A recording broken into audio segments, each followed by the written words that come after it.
The podcast section.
Let's start. Hello, sports fans. Welcome to FanStream Sports. Nothing but pure sports. This is the JP Show. JP, it is so good to hear you back on the air. Stand by. Now, here's JP. All right, good morning from our Orlando studios here, and Nick Geddes back in our RHS TV studios in St. Petersburg. It's a funky Friday for July. It's the middle of summer, but we got lots to get to today. We got a special show for you in our second hour as we're going to relive some of the best moments in Buccaneers history. Sammer Ali's going to join us from the Loose Cannons podcast. He'll join us and we'll chat about the history of the Buccaneers. We like to ask you to chime in as well. Your top 5 moments, your worst 5 moments, top 5 players, just your what the Bucs have meant to you, the memories that you've had over the years. So we'll have fun with that in our second hour. Of course, we'll talk some Braves baseball. We'll get to some current Bucs stuff. We got Britney Spears attacking Victor Wembanyama. We got Dame Lillard trying to just decide where the hell he's going to go. What else we got? We got Tom Brady hooking up with Kim Kardashian. Oh, my God, the apocalypse is upon us. Good morning to you, Nick Geddes. We got a lot to get to here today. It's TMZ Friday.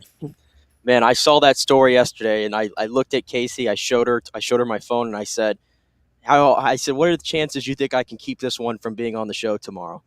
And she said, JP's definitely going to get fully invested into that story. Oh, hell yeah. And when you called me this morning as we were going over to talk what we were going to talk about today, of course you brought that up, and I'm like, yep, it's happening. It's definitely happening. Well, my celebrity news go-to, the lovely Ashley, says she immediately went to her go-to, which is TMZ. She said TMZ doesn't have it. It's not true. She says if TMZ doesn't have it, it is not true. So that is the ultimate arbiter of all celebrity news. And she says Barstool can suck it because it doesn't matter. If it's not on TMZ, it didn't happen. I don't know. I saw pictures. Did we not see pictures of them together? I have no idea. I'm not in on the TMZ game. I'm not, admittedly. And I think that's a good thing. The more I stay off of TMZ, I think the better off I am. Yeah. So I am not the go-to person for the gossip. That's for sure. Well, we'll get into it a little bit because there's some people who have some strong feelings. I would say this: if it was last year and he was still playing for the Bucs, it would be a 5-alarm fire for me. A 5-alarm fire because she is a wrecker. She's a home wrecker. She's a team wrecker. She's a killer. Maybe he was messing around with her last year. Maybe that's what got him in all this hot water. I know, the Kardashians they're all wreckers. Yeah, they're wreckers. Every single one of them is wreckers. All right.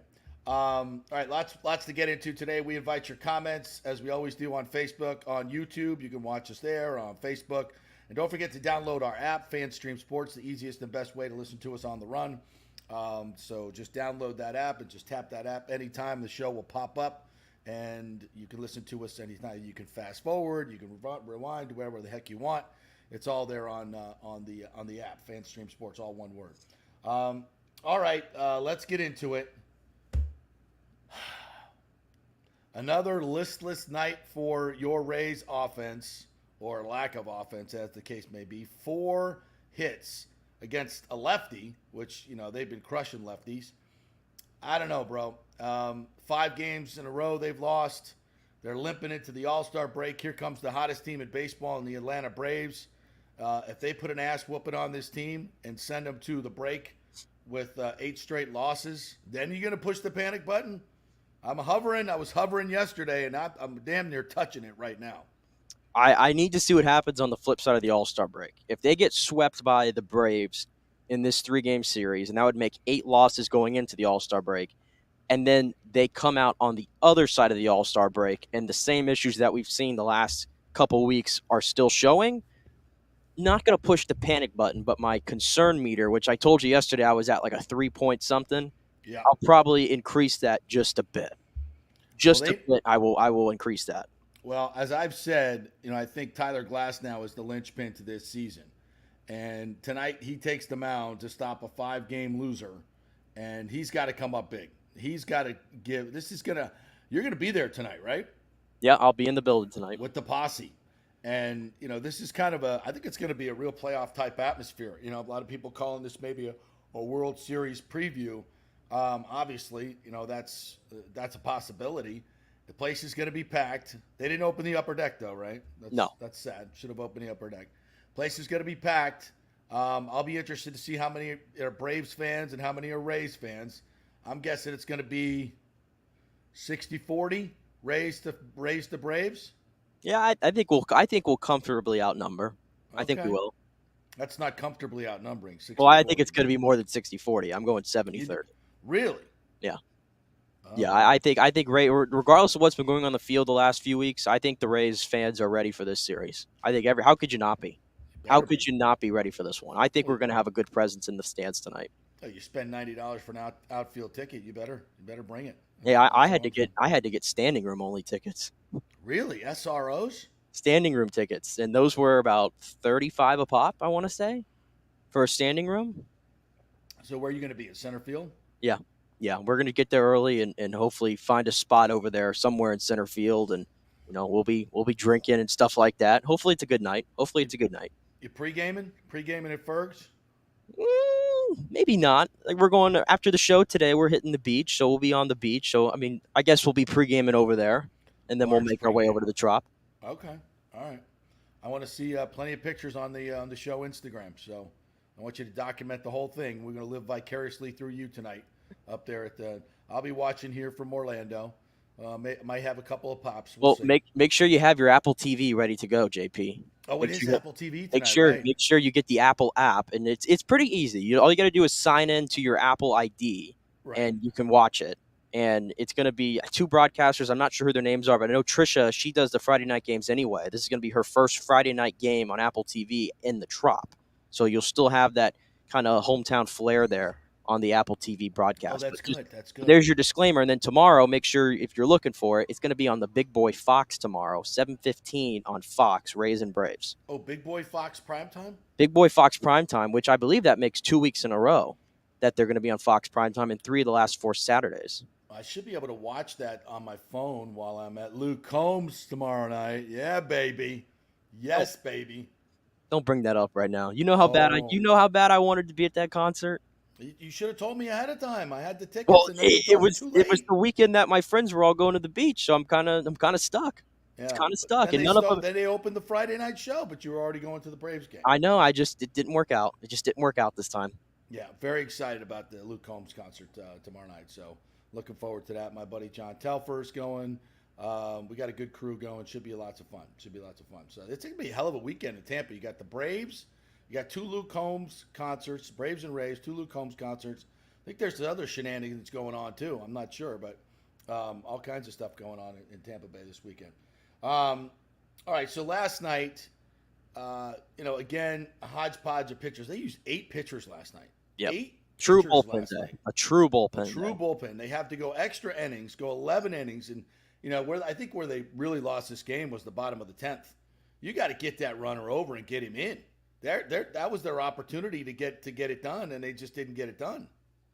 All of a sudden, this team, which was so good in runners in scoring position, they just can't buy a big hit right now. I know. Even in the 9th inning when Wander Franco came up to the plate, and I'm just like, all right, Wander, this is your moment. Yep. This is your moment. And he had a hell of an at-bat, and unfortunately, he wasn't able to get one down, and then went to extra innings. But you have all those chances. You have the advantage with the runner on second, and they just could not get anything home. And that's kind of been what we've seen from this Rays team. I just didn't have much confidence. I saw a lot of – this team's striking out way too much right now. Right. That's one of the other things I'm noticing. I'm seeing a lot of long swings, and I'm seeing a lot of guys who are striking out that just don't have much confidence at the plate. And it's really alarming. I don't know if you want to – I know you'll use that word. It's alarming. But it is alarming. It's just it sucks when you have a whole lineup that's just all going through it at one time. And, you know, there's always – like I've been saying, there's always a stretch throughout the season where it happens. We've reached the point of frustration with this season. And, you know, it was inevitably going to come, but it looks a lot like last year's team around this time. Yeah, it really does. I said that yesterday, and it's just, you know, the constant strikeouts, and these guys have just listen, it was such a difference early in the season. You know, you saw Yandy going the other way, or Rosarena going the other way. Wander, you know, has always done that. Guys were just taking their hits where they could get them, you know, hitting the ball where it's pitched, cutting down their swings. It was, and the lineup was turning over. It was relentless. And now you see Randy swinging out of his shoes, you know, pulling his head. You know, they got, you know, Brandon Lau back in there, awful. You know, everybody just seems to be, you know, you hit 10 home runs, you hit 7 home runs, you hit 9 home runs. Everybody's hitting home runs. And then it start creeping into your mind when you start going on a little bit of a dry spell, which a lot of them have. You can't start to try to manufacture home runs. You got to just stick to what you were doing and let them come naturally. And, you know, they just haven't been able to do it except for Itzhak Paredes, who led off the sixth with a homer last night, his 15th of the year. I think we have some sound on that just to try to remind us what it sounds like for the Rays to actually score a run. We could play that just as some music for my ears. Of the rubber. There's a shot back into deep left. That ball's got a chance to go. Out of here. Home run off the bat of Itzhak Paredes.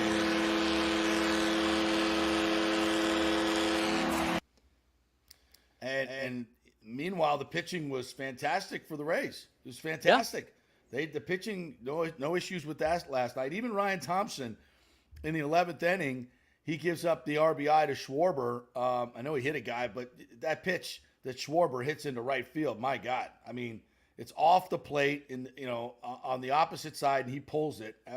That's just good hitting right there. And then who was it that came up next? Trey Turner, kind of inside outed one that was on the black on the inside. So yeah, that's the most frustrating part, though, because yesterday I told you whenever we gave up all those runs, I said I'm not really concerned because those three guys are not going to be pitching by the time we get to October.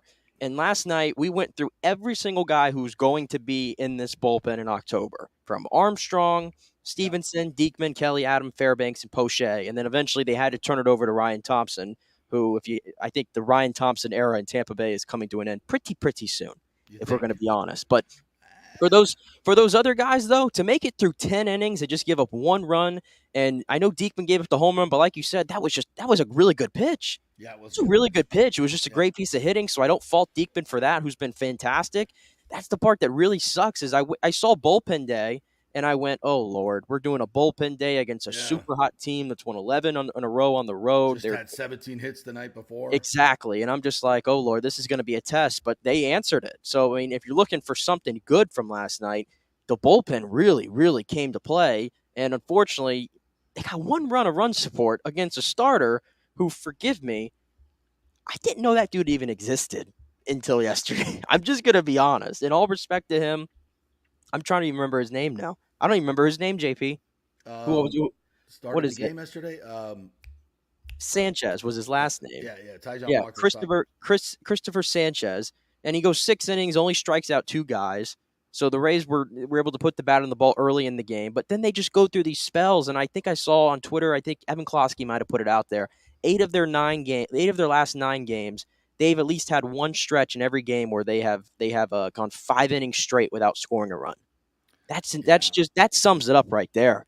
They go through a super dry spell through every game right now, and they're just not helping their pitching staff out. They're just not helping them out at all, especially when they really need it. And yeah, I mean, yesterday I was trying to say I wasn't all concerned, but then you put out that effort last night. They're just brutal losses. They are absolutely brutal losses. Yeah, I just, at this point, you want to say, what are they going to do at the deadline? But the bottom line is the guys they have now have got to get it done. Yes, you can add some pitching, but offensively, you bring in another bat, which you can go find somebody.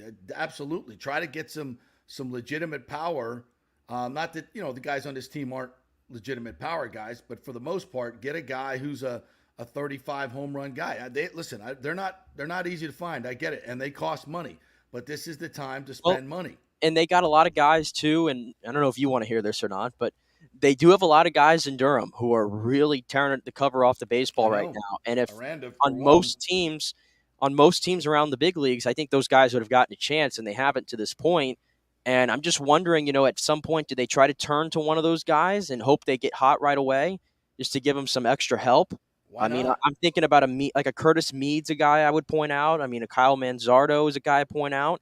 I'm tempted to not even say Aranda's name because I just, for whatever reason, I know the reasons, but I just don't think he's going to get the call up here, and I have to think he's probably on the trade market.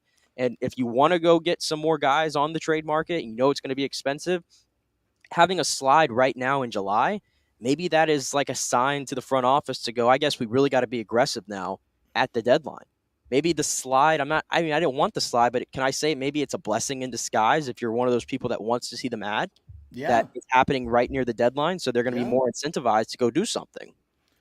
Absolutely. This is, you want to see your weaknesses now, right? Yes, I'd rather have this in July. Yeah, it was absolutely unrealistic to expect this team to continue at the pace that it was. So now they've cooled off, and now you see where the weaknesses are. And, this is it's great to have every defender out there be a plus defender. I get it. But when you're losing games like this, you got to go find some offense. You got to go find some offense that you don't have. And one big bat in the middle of that lineup is going to thicken everything up, move other guys down probably where they should be. I know you want to, keep putting your hopes into Brandon Lau that he's going to turn it around and be that guy and be that catalyst. I've given up on him. I'm giving him until the week or so after the All-Star break. I'm giving him until then. If we come out of the All-Star break, okay, and Brandon Lau is still slumping and stuff like that, then I think I'm probably gonna I'll push my panic button on Brandon Lau then. I'll do it then. Be too late. It might be too late. I don't know, but I'm giving him hope because listen, since he's come back, he's got 3 hits. He's gotten on base about 4 or 5 times in 2 games, so he seems like he's been okay. He wasn't in the lineup yesterday, obviously, against the lefty. Yeah. I'm sure he'll be back in there tonight against Charlie Morton. Let's see. I'm cautiously waiting and seeing right now with Brandon Lau, but I'm going to give him to right after the All-Star break. All right. Do we have some Kevin Cash we want to share? And I think he said last night was his first sign that he's starting to get a little worried about what's happening and a little annoyed too, I might add. So let's hear from Kevin Cash. I guess we'll start with the offense. It was a game where pitching really dominated the entire game on both sides, but just 4 hits and 0 for 9 with runners in scoring position. What were you seeing from the at-bats against the Phillies? Just that Sanchez got in a good rhythm. He threw the ball well for him. And then their bullpen came in and was pretty electric all the way to the very end with Strom. You got to give them credit. They made big pitches. We didn't probably have our best at bats, but you watch them from the side. They're executing pitches, throwing them where they want, and mixing speeds really well. It's kind of a recipe for quieting down an offense. And then your bullpen was obviously very good throughout the game, but maybe Ryan Thompson, we talked about him trying to get a feel right now. What were you seeing from him? Look, that's a tough spot for Thompson. Generally we try to pin him on as many righties as possible. They don't have many in that lineup. Still, you go back, it looked like he was throwing the ball really well, and then the 2-2 pitch to Stubbs that hit him, it kind of a little bit unraveled right there. He still has the ability to get out of it. Got a ground ball from Schwarber, just found a hole, and then Turner opened it up with his base hit. I was going to say, did it look like Schwarber just kind of went down and got that pitch? Not a bad pitch from Ryan. Yeah, not a bad pitch from Thompson at all. Just a really good hitter that we try not to have lefties face those guys very often, but we were that's where our bullpen was. Just obviously your track record against lefties has been really good. I assume Yeah. you probably felt pretty good about the chance. I mean, I felt good this entire stretch. We just haven't got it done. But yeah, I mean, Sanchez threw the ball well. I don't what separates him from anything. I personally think that's probably a little bit more on us. We're just not doing it. Yeah, well, you said before the game, things are not coming easy right now. I've said that for about 15 games now. You have? Yes. Still not coming easy right now. No. The performance of your bullpen before the 11th, I mean, 13 strikeouts, no walks the first 10 innings, and that was pretty much what you were looking for. Oh, man, from Armstrong to Diekman to Stevenson to Kevin Kell, everybody came in there and really was pretty outstanding. When we're talking about giving up a solo homer to a left-handed hitter off Diekman on his first pitch slider, we're going to take that performance every day of the week. Yeah, right. That side of it couldn't have gone really any better. The first 10 innings of the season, 7 guys, right? Yes. You said piecing it together. Yeah, they did a really good job.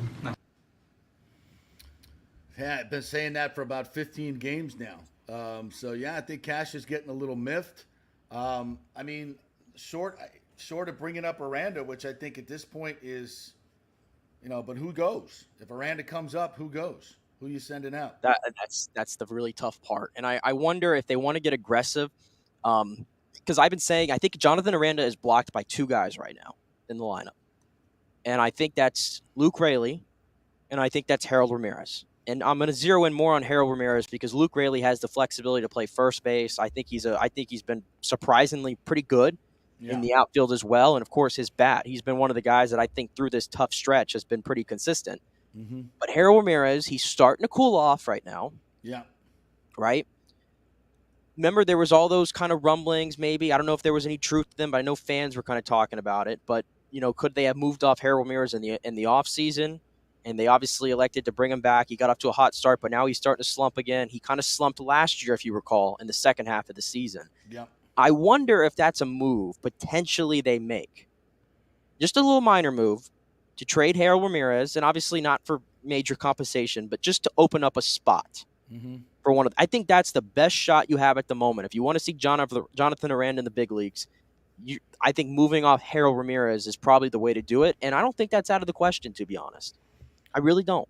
Harold needs to get a little, I don't want to trade him just yet. He needs to get a little back twinge, a little hammy, go on a 10-day, get Aranda up here, let's see what he's got. Because that's right after the All-Star break, maybe make it happen and just kind of get him settled in and see if he can add some punch to this lineup. Because those numbers in AAA in June were just ridiculous. They are. It's what I'm saying. In almost every other team in the big league, save the Braves and save the Rays for what the situation it's in, and maybe a couple others on one hand, that guy would have been up already, probably in May, if we're being honest. I mean, that's just kind of where we're at. And I think, this hot start is, it's a blessing and it's a curse. Obviously, it's a blessing because it gives you a great cushion, which is down to 4 games, by the way, over the Orioles, who just blasted the Yankees can't do anything, right? It was 14-1 last night. Jesus. Yeah. So you have that cushion, but it's also a curse in that it makes you feel a little fat and happy, right? Like you don't want to push the panic button, but you've lost 5 in a row. You've lost 14 of your last 24. It's bad. It just hasn't been good for a while. And, I think they need to shake things up, and bringing Brandon Lau back is not my idea of shaking things up. Well, it's something. Again, I mean, like I said, he's had 4 hits. He's had 3 hits, 4 hits, whatever it is, since he's come back. He's gotten on base 5 times. I'm couple of flares. I don't care. I don't care how it gets down. I just care that it gets down. Okay, but no, and with the Braves coming in, by the way, I don't think I can oversell this enough of how hot this team is right now and how great they are. Not just good, they are great. And I saw this yesterday. They've won 18 of 20. I didn't even realize this. They've won 18 of 20 games. 18 of 20. And the 2 games they've lost was the Ellie De La Cruz cycle game, where the Braves had a 5-0 lead in the first. Yikes. And the other loss was when they lost an extra innings after tying the game in the 9th. They are that close to being on a 20-game win streak. Well, the Atlanta Braves. Look at how their team is constructed, by the way. And, look at where their payroll has gone, too, since they got the new stadium and the battery and everything else around it. Wink, wink, Rays. which is something we never talk about, by the way, when we talk about the stadium. It's always about how much money Stu's going to get, not how much money could come into the team that would help run the team into the future, more money for payroll, right? We make it a better team if you're in Tampa because there's more long-term revenue. That's indisputable. But we never talk about that for some reason, which is ridiculous. It's one of the main reasons the Braves are where they are. You know, the Braves were a middling team for a long time. They get the new stadium, they get their revenues jump by $134 million in the first year alone, and they put all that money into their payroll and their players and sign all these guys to long-term contracts. Wouldn't that be nice for the Rays to do that? They ain't going to do that in St. Pete. Well, I mean, a lot of the guys that they have, the best guys on their team for the most part, the Acuñas of the world, the Ozzy Albies of the world, the Striders of the world, the Elders. You can go on and on and on. A lot of these guys they just drafted, developed, signed, whatever it is. And they already had them in place. They got them to really good contracts, and they supplemented it with, the Matt Olson move, the Sean Murphy move. Yeah, look at those moves right there. Those are moves the Rays didn't make. And when they won the World Series in 2021, they didn't go and get an elite guy, but they added 3 solid big leaguers in Jorge Soler, Eddie Rosario, and Duvall. Soler obviously went on to win the World Series. Somebody. I think you forgot somebody. I don't know who you're talking about. Yeah, he's pitching tonight against the Rays. I don't know who you're talking about. That'd be Charlie Morton that we wouldn't re-sign for $15 million that they did. Charlie's he's still going strong. Yeah, that's what I was going to bring up. I mean, and it doesn't help the fact that the way this series is lined, you have an offense that, quite frankly, is just dead right now at the plate. Right. Yeah. And now you get Charlie Morton, Spencer Strider, and Bryce Elder. Good luck. Now the Rays are putting out Glasnow, Taj, and Eflin. So in normal circumstances, I like the Rays' chances, but I would take Morton, Strider, and Elder over that trio right now. And I don't have much confidence that the Rays are going to have much offense against those dudes. Now, normally I would say, hey, the Rays will rise to the occasion. But, here the Phillies were no joke, right? And the park was popping. They had good crowds for the Phillies. It's a team that they need to get up against. Now, I'll say this, the Braves take it to another level. It's going to be, packed to the gills tonight. It's going to be a playoff atmosphere, and this is when the Rays are at their best. So I'd like to say, they play down to their competition and they play up to the competition, right? With the Yankees, Red Sox, Blue Jays, they get up and they play their best baseball. Maybe this is what they need to wake their ass up. They need, and not for nothing, okay? But what happened last year that sent this team into a tailspin at the end of the year? The Randy and Yandy dust up, right? So a week, we went through, was it probably a month ago where Topkin wrote the Wanderers not behaving correctly article, right? But 3 weeks ago, about a month ago, and then things continued to go south, so much so that they had to suspend Wander Franco, right? So all this has happened, him being a bad teammate in the last month. And where has this tailspin come? In the last month. You might say it's coincidence. But, we just see it from the surface. And again, for the Rays to make the extraordinary moves of A, making it public in the press with the Topkin article, and then B, suspending him, imagine how bad it's been. And this team has gone into a tailspin at the same time. So we may want to just sweep it under the rug. No big deal. JP, you're making too much of it. Okay. All right. Timing, coincidence, tailspin, fractured clubhouse. Last year, this year, let's ignore it. Just ignore it. Let's ignore it. All the signs point to there's issues, but let's ignore it. Right? Kind of like the cocaine in the White House. Where'd this come from? I don't know. Anybody around here doing any blow? Know anybody that lives here now that does a lot of blow? Anyone? No? Oh, yeah, that guy. Might be his. He doesn't get checked. Nah, nothing to see here. Nothing to see here. Well, it just showed up.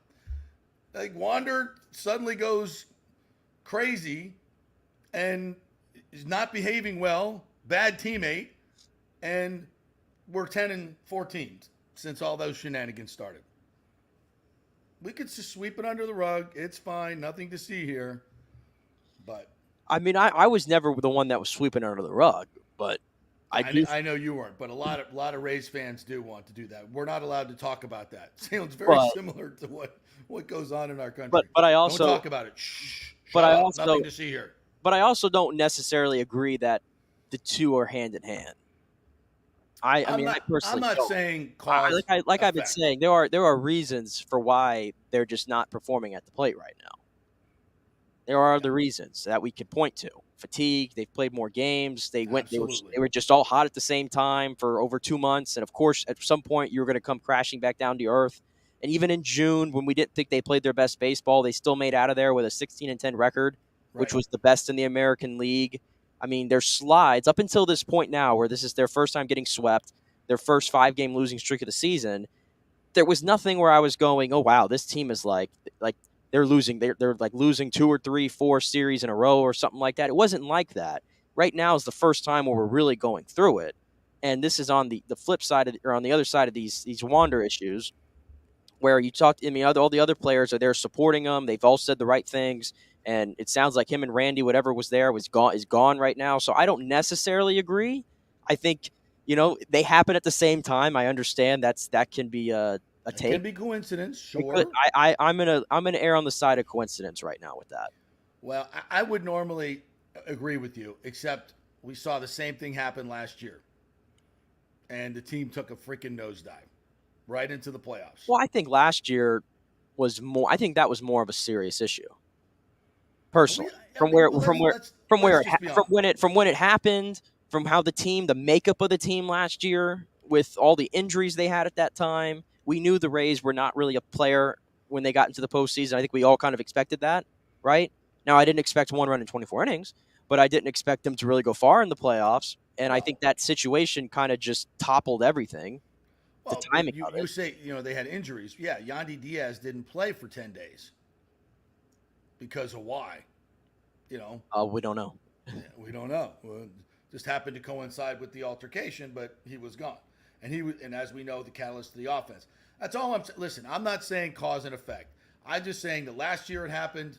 This year we have some behavioral issues again, and it happens to coincide with the team. I get it.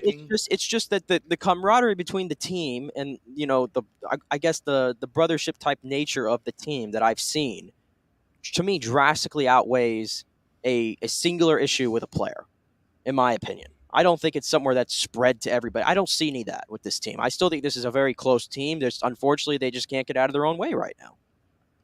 As the eloquent and intelligent R.J. Martin says here, was just saying that. I think Wander's issue was the pinnacle of this team's struggles. Look, hopefully they get to the other side of it, but right now it definitely, But by the way, I will say I can't believe I even have to bring this up, but again, because people just say things on Twitter that just make no sense. Shocker. Yes, but I saw people yesterday going after Kevin Cash, for some of his decisions and things, and it's like, can we, if of all people to point the finger at, can we lay off of Kevin Cash, please? Well, what is Kevin Cash? What can Kevin Cash? What more can the guy do right now? Well, what specifically were they having an issue with? Issues with certain guys coming in out of the bullpen at certain times, and I think there was a moment last night where they had an opportunity to pinch hit Margot for Luke Raley against a righty late in the game, and they didn't do it. Just things like that. But I just feel like this fan base, though, for whatever reason, we all would acknowledge that Kevin Cash is the best manager in baseball, right? I would, yes. But I think there's a segment, not an overwhelming majority, but a minority of fans who every time something goes wrong with this team, they love to point fingers at Kevin Cash. And I think that's just very unfounded. I mean, if you can't see the amazing managerial job the guy's doing with this team and what he's done since he's been here, this is the best manager the Rays have ever had. He's a 2-time Manager of the Year award winner. And some people I saw that yesterday, and I'm just surprised. But I think this is what people do. Things are all going wrong, and they want to point the finger at everything. But Kevin Cash is the last person I'm going to here. I don't know what you want the guy to do. Yeah, I would point the finger at the players first and foremost. The players are the ones, especially in baseball. Managers. You think Kevin Cash wanted to have to? He just admitted that there when we spoke to him. You think he wanted to go to Ryan Thompson in that moment? No. He had no other option. He used every single guy he had left in the bullpen. If that game would have kept on going, Ryan Thompson was going to be the Ryan Thompson show the rest of the night. Yeah. He's got to. You think he's going in there not expecting his offense to score in the 10th? No, but now were they saying, hey, bunt him over, get him in? Look, that's long not been the Rays' MO. And I'm trying to think who was up, who led off the 10th inning. I have to go back and look. But you get an opportunity there. You hold the other team scoreless in the top of the 10th. You're the home team. You got to win the game right there. You got to execute. And this is one problem I think that is a weakness in the Rays game with the new rules is they just don't bunt. They don't like to bunt. They hate bunting.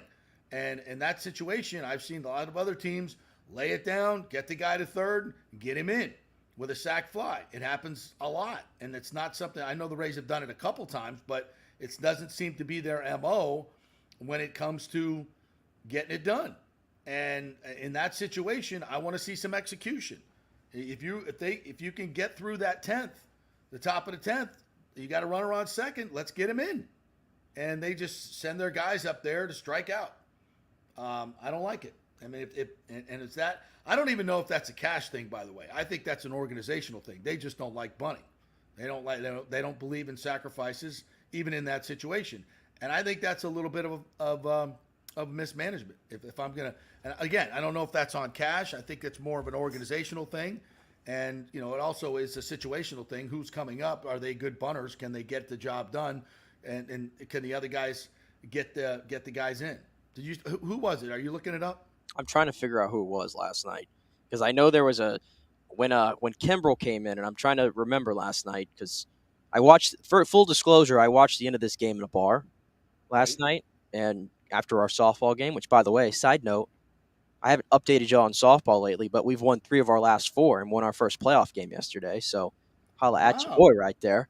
But we went to the bar to celebrate. So I was watching this game, and I think it might have been when Strom was in there. Yeah, it would have been Strom because it was the 10th and 11th. I think it was the bottom of the lineup, if I'm not mistaken, that had to come up. Yeah. So even more, even more of an opportunity to get the bunt down and get them in. If you got the top of your lineup, I can see just going out there and trying to hit them in. I get that, but the bottom of the lineup, let's get them over and get them in. I can see that criticism. I'm okay with that. RJ says, I'm not blaming the Wander issue on the team's failures, but in saying that, this team seems to be having fun before the Wander situation, and now it feels like nobody's having fun on that team. It kind of feels that way, but then it's the old chicken and the egg argument, right? RJ is like, are they not having fun because they're losing? Is Wander having behavioral issues because they're losing, and it's not as easy as it was early on in the year? Which is it, And I do think this though, when you do get into funks and guys are not being professional about it and they're acting out, it's just not issue. It's not fun, obviously, when you're just completely in a funk all at the same time right now. I don't know. I don't see that really. I think those are kind of other things we try to point to and look at, but I think to me, these are all on the field issues that I'm seeing.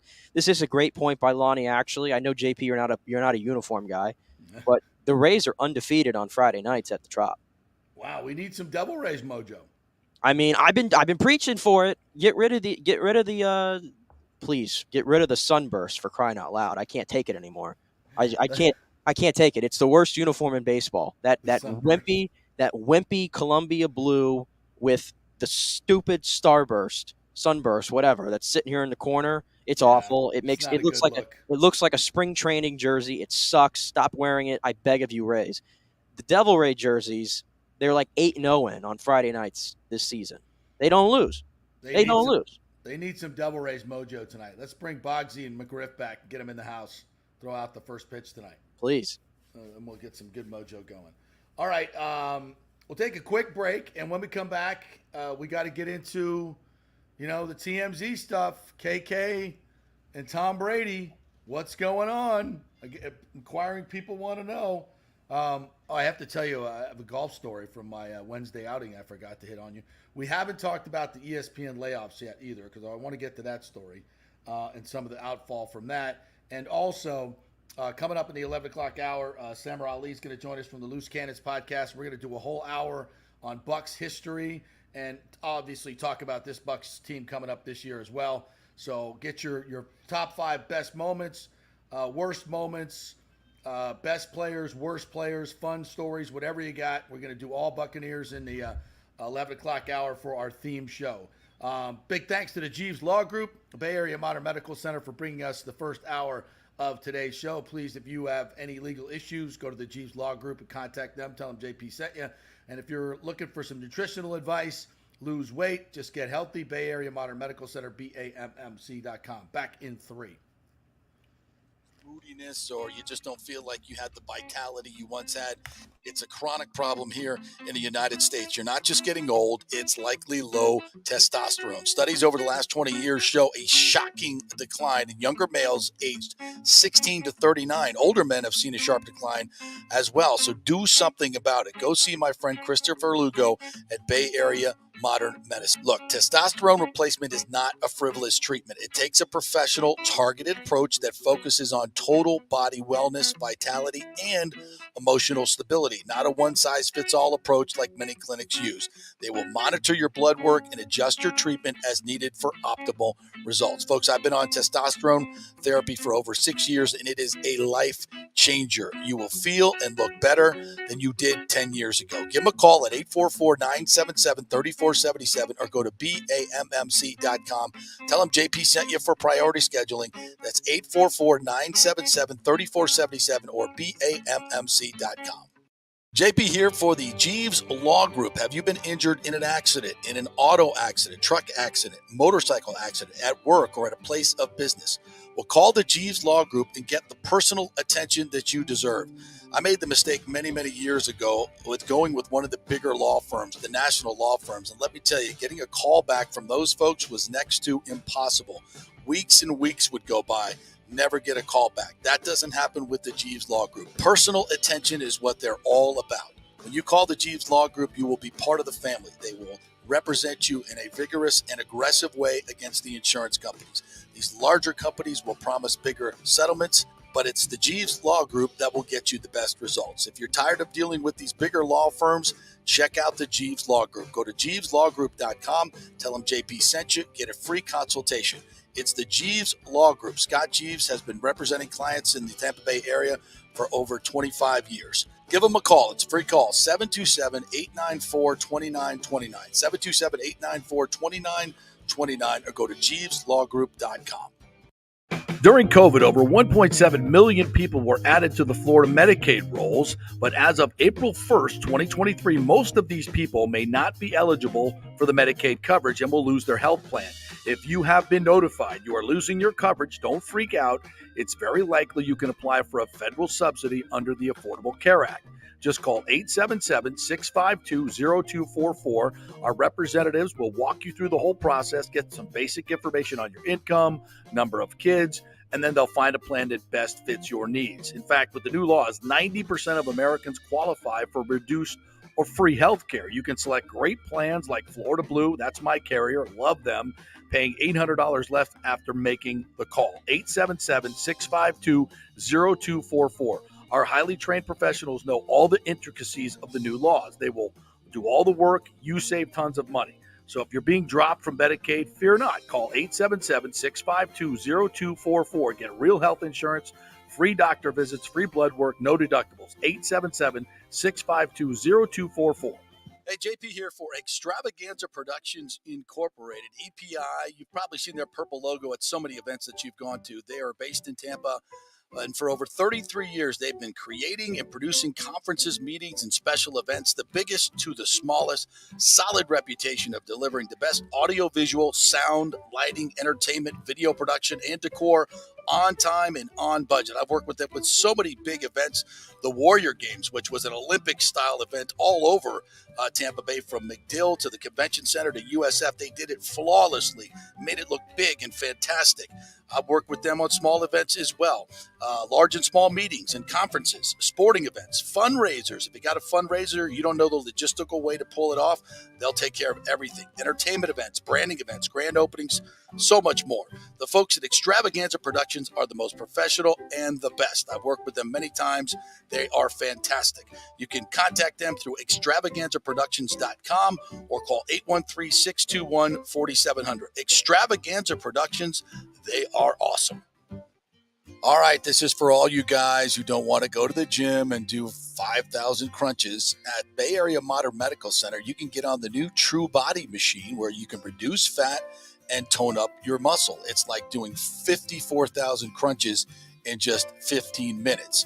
Define your body as you see fit. True Body offers personalized muscle stimulation that delivers the equivalent of those 54,000 crunches in just 15 minutes. Just get in touch with them at Bay Area Modern Medical Center, BAMMC.com. Chris Lugo and the team over there will set you up on True Body and get amazing results. Non-invasive with comfortable and little to no pain and zero downtime. You can isolate and target those areas that you want to improve and treat multiple areas simultaneously. It's an amazing machine, so check it out at Bay Area Modern Medical Center, BAMMC.com.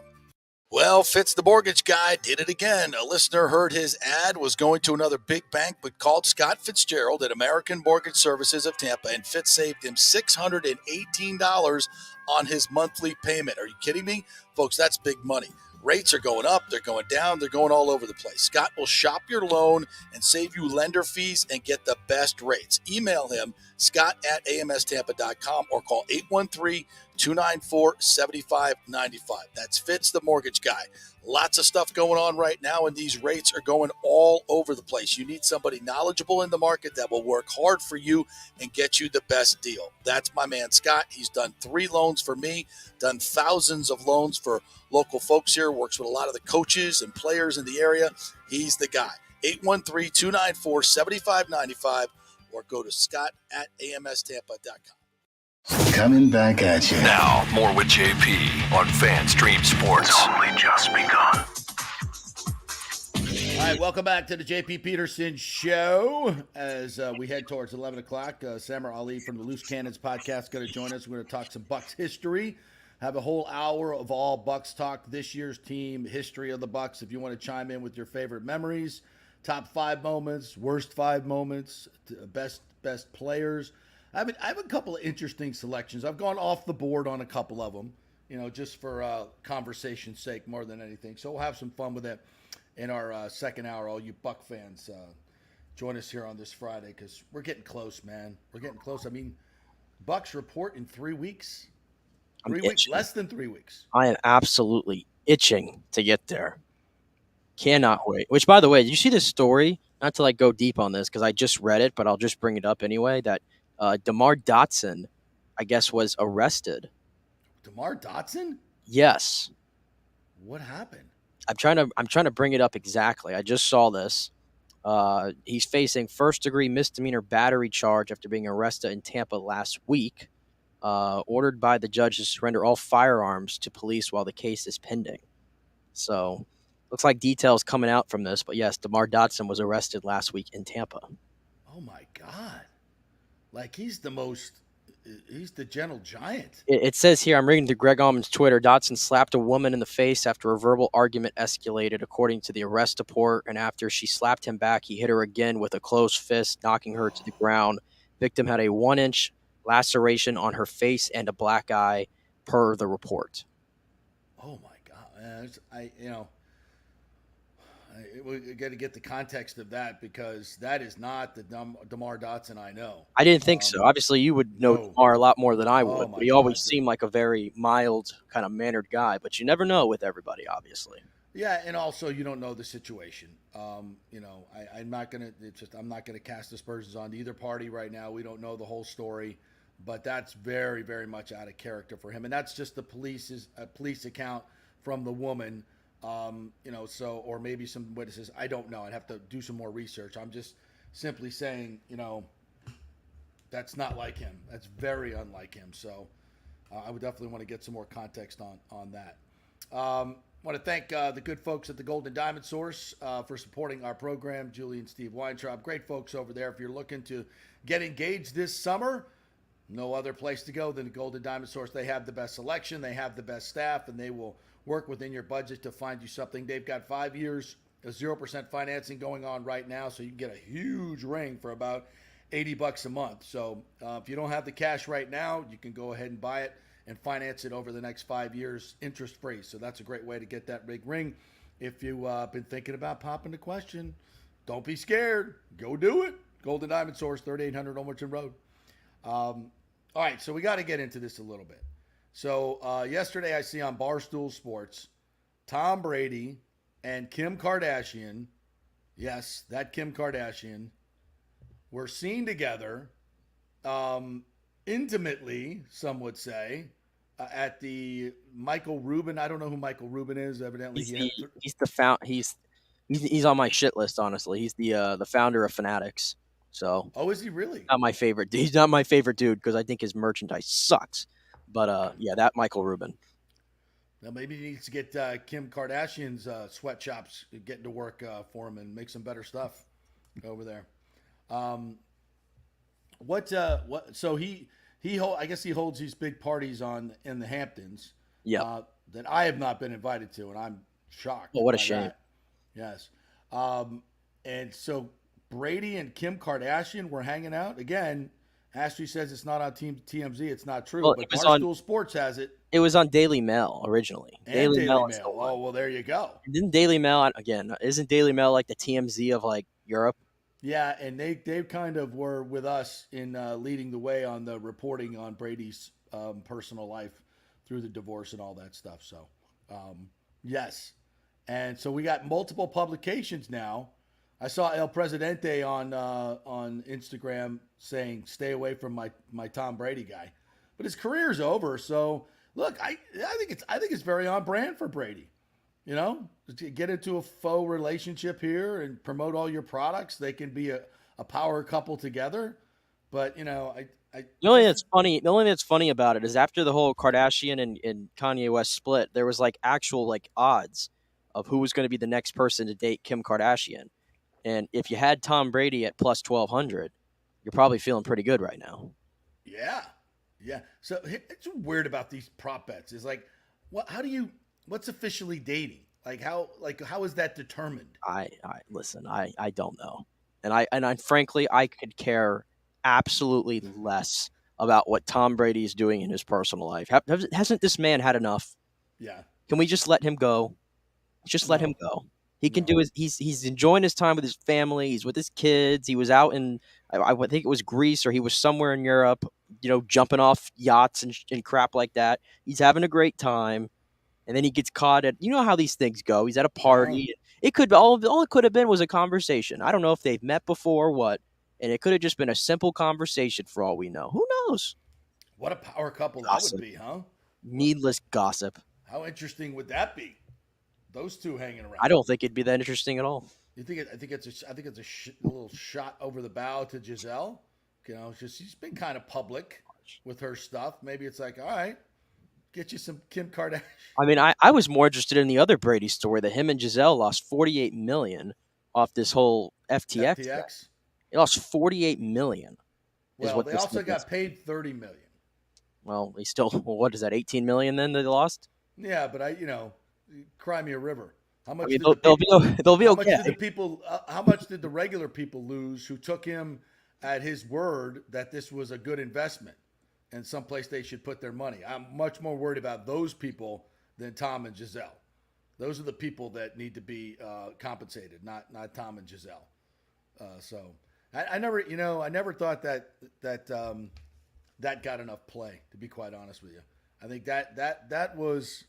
And again, it's not like Tom did the research on this stuff, but it's if you're going to get paid $15 million to pimp something, your people need to do some deep dives into what's going on, and whoever is charged with doing that for him, his management team failed him miserably. But anyway, Good luck to you with KK. That ought to be fun. Let's see what Pete Davidson has to say about that. There might be a few jokes in his.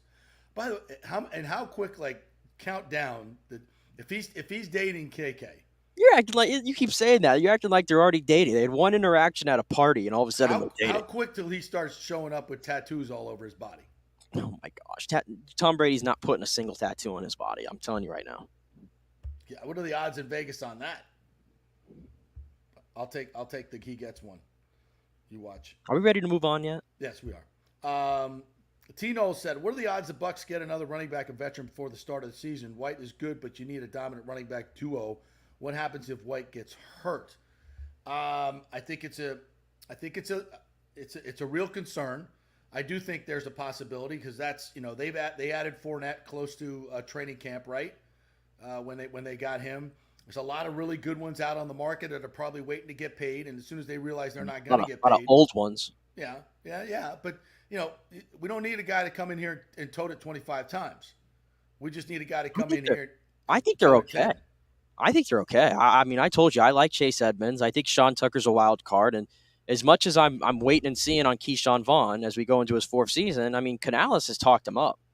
He's really talked him up. It almost sounds like I wouldn't be surprised if Keyshawn's running back too, behind Rachaad White over Chase Edmonds. It kind of sounds that way. I agree. No, I expect him to be. I expect Keyshawn to be running back too. I do. But I think Rachaad White's. I think he's a bell cow this year for the Bucs. I really do. Yeah. I think he's a 20 to 25 touch guy. I think his point is correct. If White gets hurt, see, because you got 4 running backs there. You named 4 running backs. One hasn't been cleared yet for his heart surgery, right? Sean Tucker. Well, running backs are so you can find a running back throughout the middle of the season at any point. Yeah. And exactly. they'll before you know it, there'll be a fantasy football waiver wire pickup of the week, right? I agree. I think that's something you address like in that moment. I don't know if you need to go all out and spend any more money that you really don't have to bring a veteran in. I think they're okay for now. Yeah. Back to the and we'll talk a little bit more Bucs in the next segment, Tino. So stay tuned for that. We'll get to all that stuff. So I want to get to a couple other things. While we're on the TMZ, the Wembanyama Britney Spears altercation in Vegas, where I just was in Vegas. She sees him in a restaurant, tries to go up and tap him on the back, and security told Wembanyama, just, hey, keep walking. If somebody talks to you, just keep walking. Don't stop. Just let's get out of here. And she comes up, of course, because she's Britney Spears, and she's going to tap him on the shoulder, and she gets backhanded in the face, and now she's all upset. She wants an apology from Wembanyama and also wants an apology from the restaurant and the free world. Sorry, Britt, but don't think that's coming. Listen, nobody wants anybody to be physically hurt. Obviously, she's not hurt. But in that situation, you're going to try to come up on somebody who's got security all around them, and you're going to physically touch them. I don't care who you are. You're going to there's going to be consequences.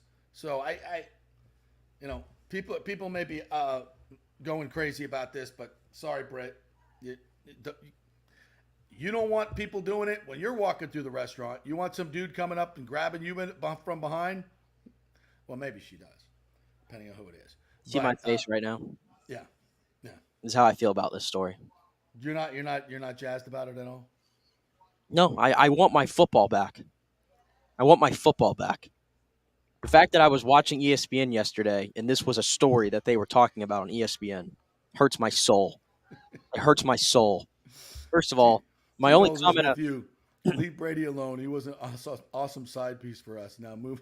Yes, we move on. We move on. Exactly. I don't care what he does. He was our side piece. I don't care what he does.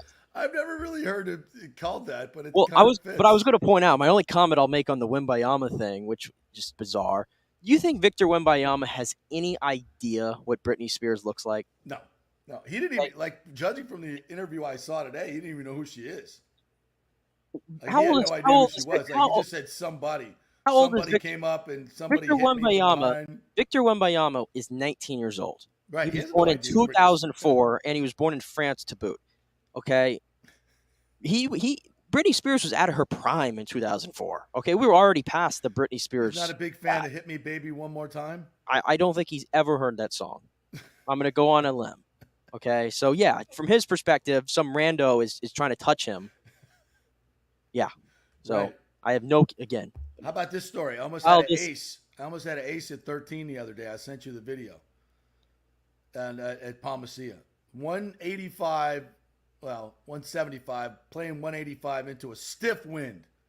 Oh, stiff. Never left the 5-iron, never left the pin. Somehow ends up on the other side of the pin. I haven't even posted this, but I'll post the picture of the video.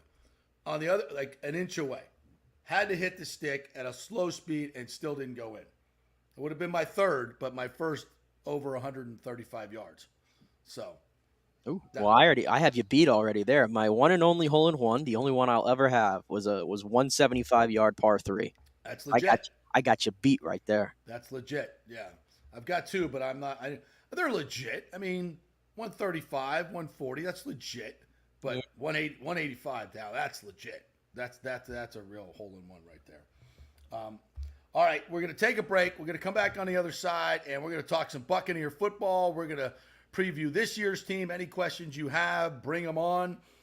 We want your best moments, your worst moments, your favorite players. On any Bucs conversation you want to bring to the table, we're going to do it in our next hour. Quick break. Stay with us here on the JP Peterson Show, brought to you by the great folks at Extravaganza Productions. You got a big event, a small event, any event, a birthday, corporate outing, whatever it is, Extravaganza Productions will make it feel and look big. They are the best. I've worked with them on big projects, the small projects. Paul Thomason and his team are fantastic. Check them out at extravaganzaproductions.com. Get a free creative session with them so they can dazzle you with all the incredible things that they can do. Just tell them JP sent you. That's extravaganzaproductions.com. Back in 3.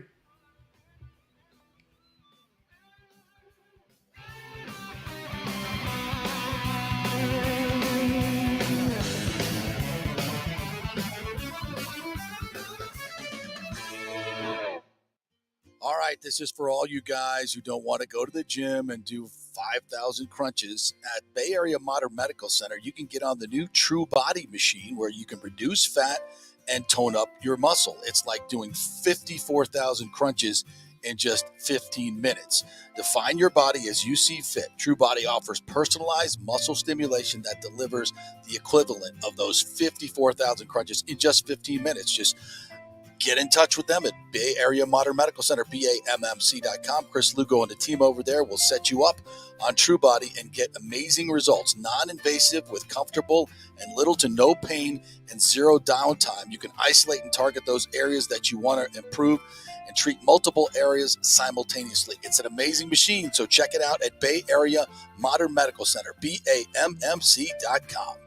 Well, Fitz the mortgage guy did it again. A listener heard his ad, was going to another big bank, but called Scott Fitzgerald at American Mortgage Services of Tampa, and Fitz saved him $618 on his monthly payment. Are you kidding me?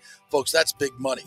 Rates are going up, they're going down, they're going all over the place. Scott will shop your loan and save you lender fees and get the best rates. Email him, scott@amstampa.com, or call 813-294-7595. That's Fitz the mortgage guy.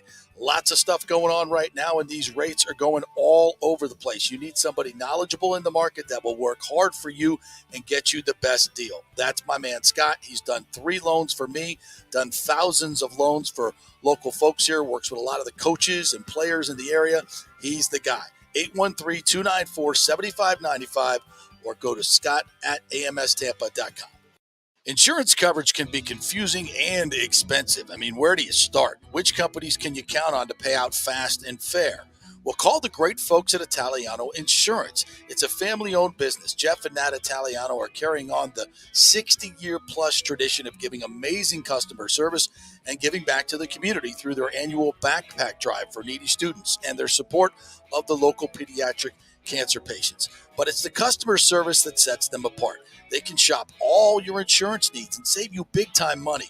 Don't hop on the internet and waste time looking at some bogus reviews. Talk to knowledgeable agents and not some voice-generated robot. These are confusing times for homeowners, and Italiano's team of experienced professionals can provide the right coverage for every situation: home, auto, business, life.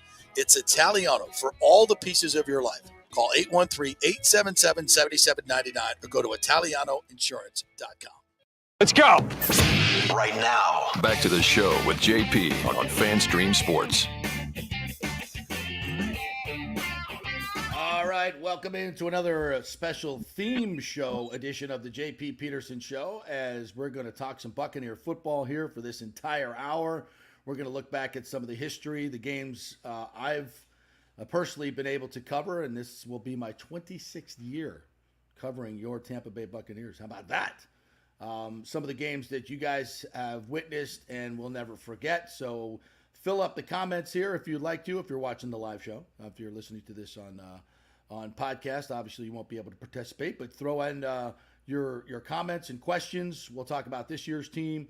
Then we'll get to some of the history of it. Samar Ali is going to join us from the Loose Cannons podcast. We'll get his take, longtime Buccaneer fan, and have some fun with this hour of the show. So it's the middle of summer. Why not talk some Bucs football and relive some of these great memories? And Nick, you grew up here. I didn't grow up here. I grew up a Miami Dolphin fan. So in my gut, the perfect season, growing up in Hollywood, Florida, that's where my emotional ties started in football. I could still name the entire starting 22 and go pretty deep on the roster for that perfect team, that 17-0 team.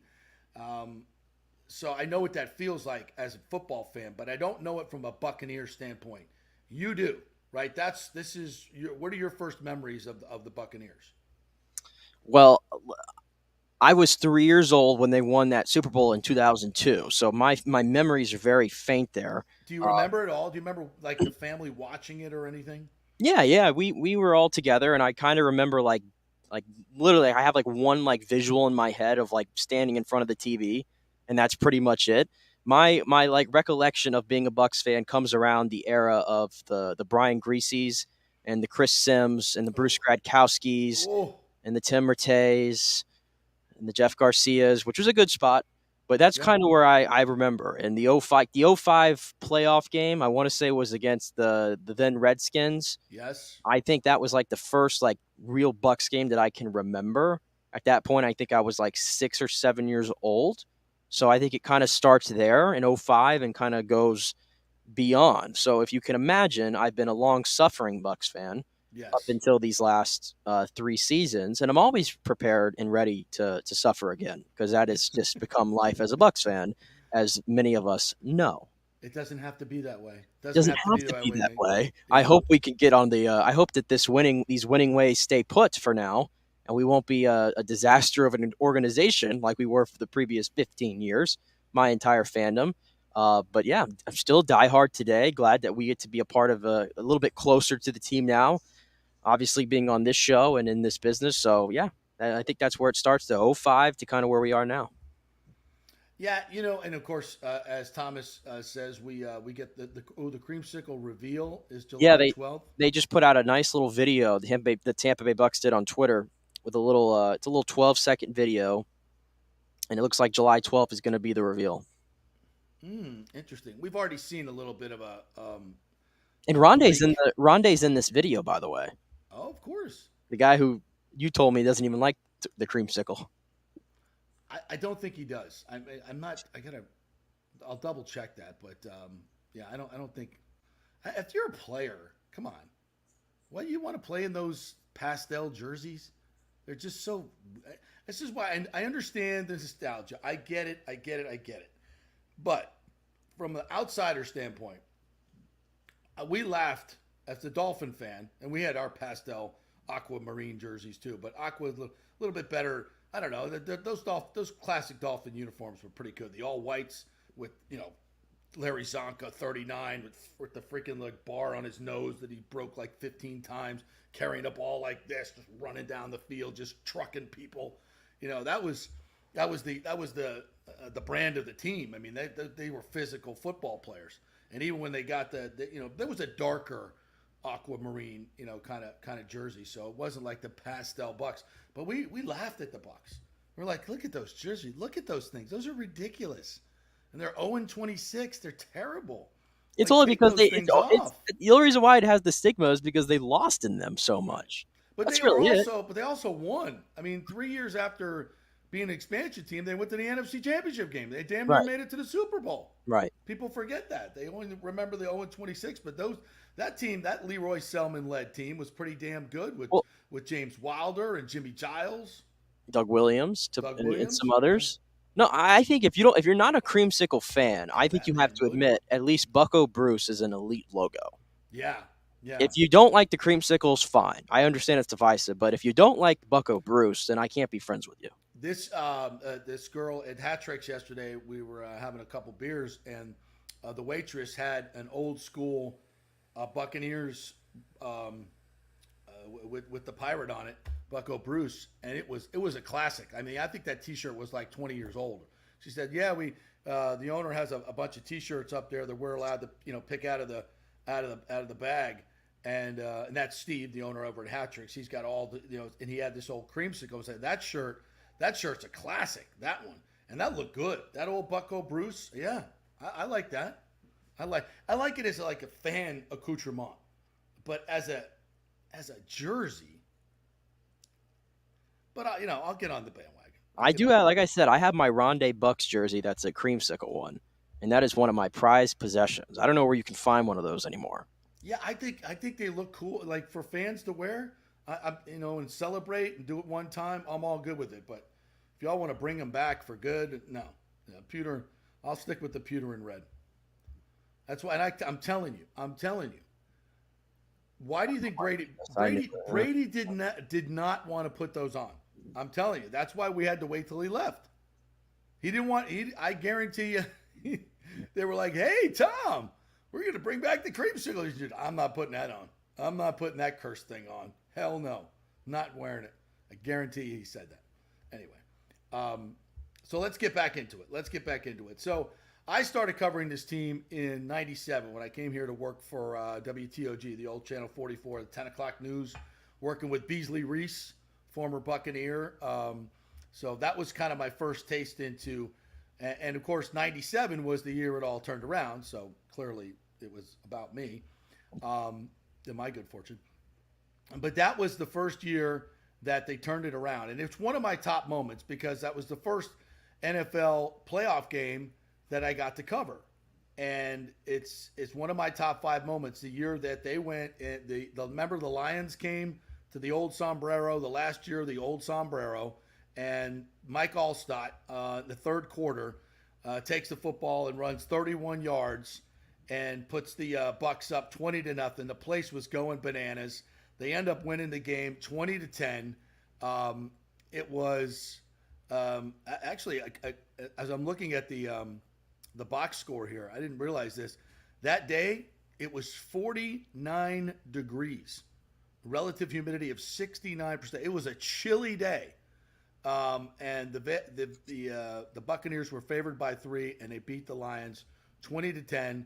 Scott Mitchell started the game. Frank Reich came in for Detroit in the second half and tried to rally him, but they beat up Scott Mitchell. He was 10 of 25, threw a pick, had a 31.7 rating, and the defense, Tyoka Jackson and who else? Chidi Hanatu had sacks, and Anthony Parker had a 19-yard interception return. So the Bucs defense, Tony Dungy, turned up the heat on a 49-degree day at Houlihan's Stadium, by the way. Remember that? Houlihan, it was before you were born. Houlihan Stadium as Tony Dungy's team. And the Bucs get their first playoff win since 79. That was the moment that the team started to run to the Super Bowl. Do you have any memories of that at all?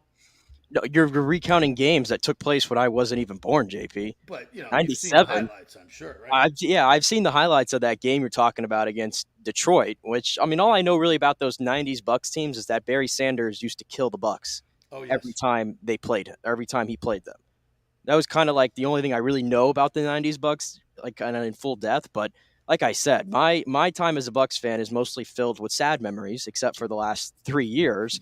So, I mean, just for me, I'll just tell you this, I know the game wasn't what we wanted in 2020, the opener against New Orleans in the Superdome, but just seeing Tom Brady walk out onto the field in a Bucs uniform was enough for me. Cool. I think that immediately at that point in time, that might have been my favorite Bucs moment right there, because I had nothing from my 15 years previously of fandom to really point to.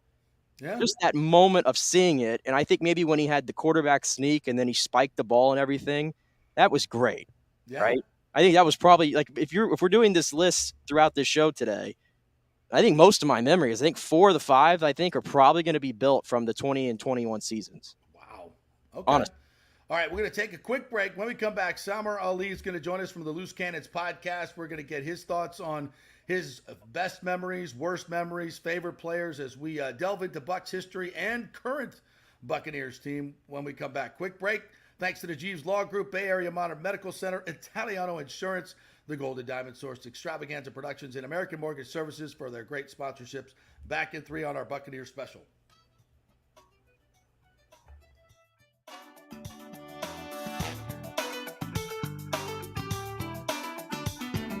Insurance coverage can be confusing and expensive. I mean, where do you start? Which companies can you count on to pay out fast and fair? Well, call the great folks at Italiano Insurance. It's a family-owned business. Jeff and Nat Italiano are carrying on the 60-year-plus tradition of giving amazing customer service and giving back to the community through their annual backpack drive for needy students and their support of the local pediatric cancer patients. But it's the customer service that sets them apart. They can shop all your insurance needs and save you big-time money. Don't hop on the internet and waste time looking at some bogus reviews. Talk to knowledgeable agents and not some voice-generated robot. These are confusing times for homeowners, and Italiano's team of experienced professionals can provide the right coverage for every situation: home, auto, business, life. It's Italiano for all the pieces of your life. Call 813-877-7799 or go to ItalianoInsurance.com. Well, Fitz the mortgage guy did it again. A listener heard his ad, was going to another big bank, but called Scott Fitzgerald at American Mortgage Services of Tampa, and Fitz saved him $618 on his monthly payment. Are you kidding me? Folks, that's big money.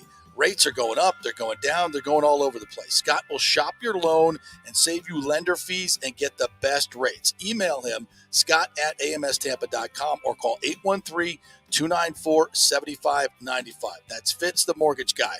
Lots of stuff going on right now, and these rates are going all over the place. You need somebody knowledgeable in the market that will work hard for you and get you the best deal. That's my man, Scott. He's done 3 loans for me, done thousands of loans for local folks here, works with a lot of the coaches and players in the area. He's the guy. 813-294-7595, or go to scott@amstampa.com. During COVID, over 1.7 million people were added to the Florida Medicaid rolls, but as of April 1st, 2023, most of these people may not be eligible for the Medicaid coverage and will lose their health plan. If you have been notified you are losing your coverage, don't freak out. It's very likely you can apply for a federal subsidy under the Affordable Care Act. Just call 877-652-0244. Our representatives will walk you through the whole process, get some basic information on your income, number of kids, and then they'll find a plan that best fits your needs. In fact, with the new laws, 90% of Americans qualify for reduced or free health care. You can select great plans like Florida Blue. That's my carrier. Love them. Paying $800 left after making the call. 877-652-0244. Our highly trained professionals know all the intricacies of the new laws. They will do all the work. You save tons of money. So if you're being dropped from Medicaid, fear not. Call 877-652-0244. Get real health insurance, free doctor visits, free blood work, no deductibles. 877-652-0244. Hey, JP here for Extravaganza Productions Incorporated, EPI. You've probably seen their purple logo at so many events that you've gone to. They are based in Tampa. And for over 33 years, they've been creating and producing conferences, meetings, and special events, the biggest to the smallest. Solid reputation of delivering the best audio-visual, sound, lighting, entertainment, video production, and decor on time and on budget. I've worked with them with so many big events. The Warrior Games, which was an Olympic-style event all over Tampa Bay, from McDill to the Convention Center to USF. They did it flawlessly, made it look big and fantastic.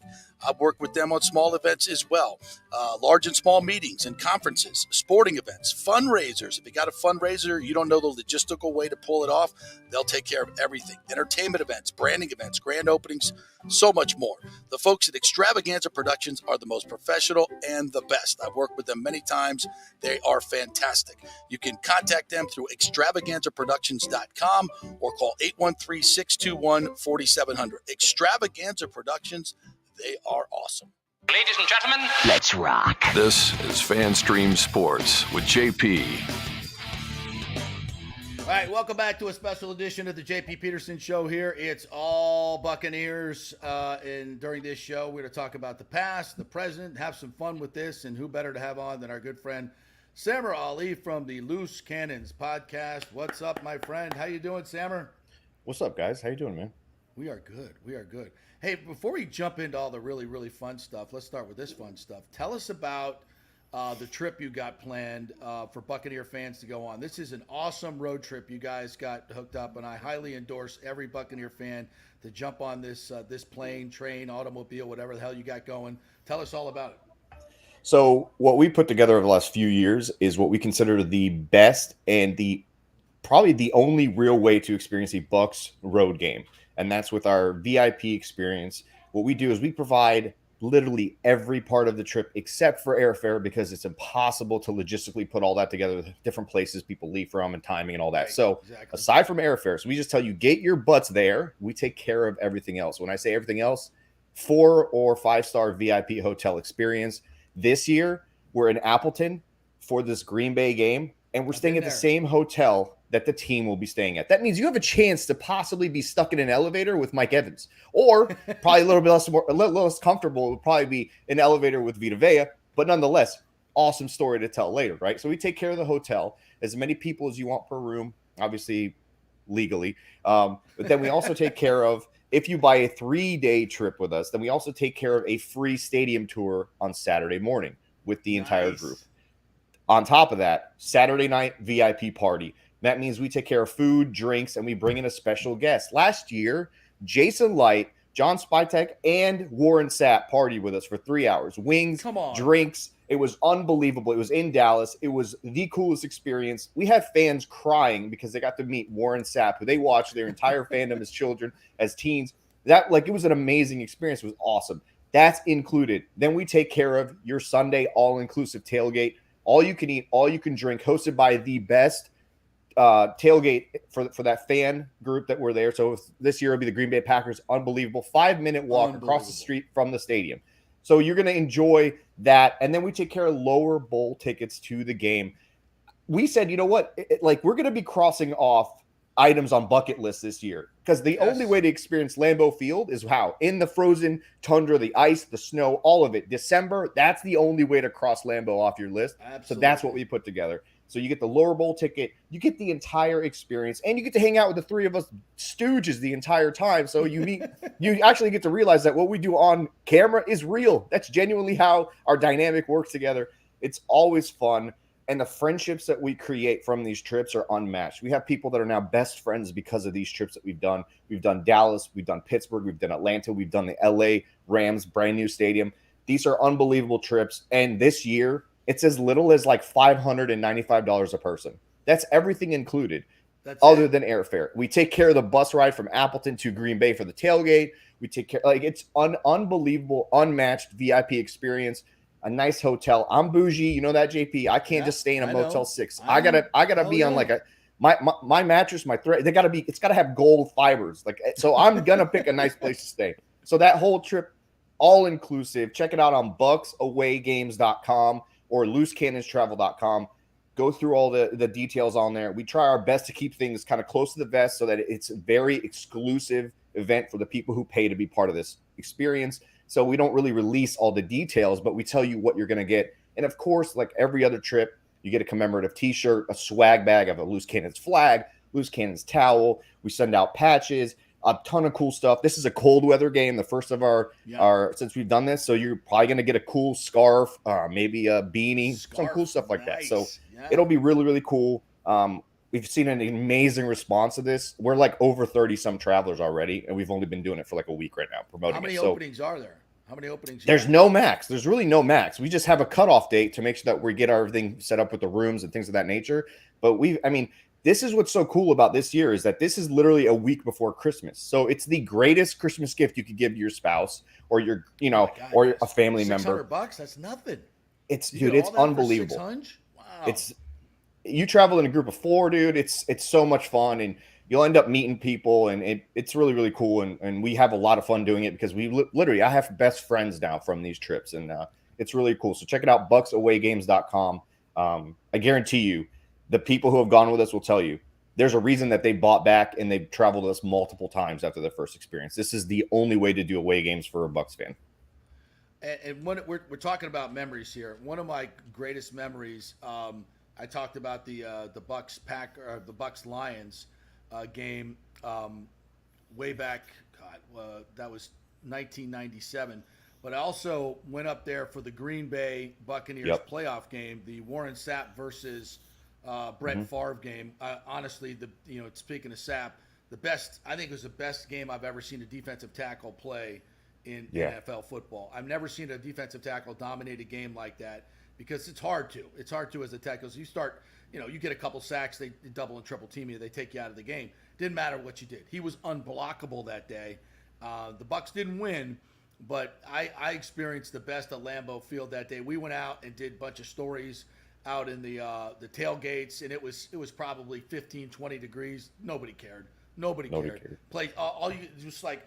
What I remember most is just seeing flags, like Packer flags, everywhere across the parking lot, and this like the smoke just billowing up, from all the barbecues and everything else. And the people could not have been more accommodating. Talk about great Packer fans. They don't. It's not like Philly where they spit on you and do that stuff. They're super nice people. They welcome you in. Hey, come on in. Blah blah blah. They're really super nice people. And it's the best experience. That day was one of my favorite days ever covering football, and it was, the Bucs played well. They could have won that game. But Warren Sapp. I remember Warren Sapp and Jacquez Green. The only two reasons we were in that game. Like it wasn't even. Otherwise, we would never even been in it. It was unbelievable. I mean, we were so close to. I remember that game, but yeah, it was good. And that was just the start of it. I think obviously. Yeah. 99, they get 98, they go 8-8 because I think they were reading all their press clippings that year. Come back in 99, and that was the team Dungy said was his best team, that 1999 team. But they lost their 2 tackles at the end of the year. I think was it Gruber? Was it Gruber? No, maybe not Gruber. But I think it was Gruber. Jason Odom was one that he lost. But lost both their offensive tackles, couldn't score a lick, and of course the Rams. That was a Super Bowl team. That was a Super Bowl team, JP. That was. Yeah. I mean, you guys were talking about favorite moments, and top 5 moment for me is that divisional round of that season, the 1999 divisional round. We were down 13-0 to the Washington Redskins back then, led by Brad Johnson. Brad Johnson, right. Yeah. We had Sean King stepping in for the inconsistent Trent Dilfer. We end up going down 13-0, and on the back of Mike Allstott, and probably one of the greatest runs I've ever seen for 2 yards, a touchdown. It was unbelievable. He made, I think everyone on the defense missed him at least once or twice. Yes. And then he ends up scoring. It was an unbelievable game. And we get to that 1999 NFC Championship game, and we fall one terrible referee decision from actually probably pulling off the upset, going to the Super Bowl. We would have beaten the Titans. We would have beaten the Titans. Would have crushed them. No, I was at that game in St. Louis. And it was very interesting. I was, we come down from the press box. So we're down there and we're sitting in the tunnel where the Bucs are coming at us, right? And there's a tunnel and we're watching out before we go out onto the field. So I'm watching it from as Sean is moving the team down the field. And, Bert Emanuel crosses right in front of us, to make that catch. And I remember, I could see it in my mind's eye right now, him laying out horizontal and clutching that ball. He had the ball in his hands before he hit the ground, and he controlled the ball. That would have been a catch today, and this was in the beginning of replay. Nobody knew what was going on, Sammer. Nobody knew. There was this long delay, and we're all looking at the replay, and one of the press guy goes, "Oh, they're looking at this to see if it's a catch," and I'm like, "What? What are we talking about?" Nick, you don't there was actually football before replay. And so this was the first replay I remember ever affecting a game. And I was like, what the F are they doing? And then suddenly they're respotting the ball, and you don't hear anything in the stadium. No. I mean, people at home may be watching it on TV and they may be they weren't even explaining it at home. No, they weren't. And that's the first replay I saw that ever went over that 90-second threshold they told us about all year long. They got 90 seconds. If they don't get it, then it just stays as called. And this went on for like 3 or 4 minutes, if you remember, JP. And it was like the most. I'm like, what are they doing? Literally, Nick, you don't know this, but that play changed the rule.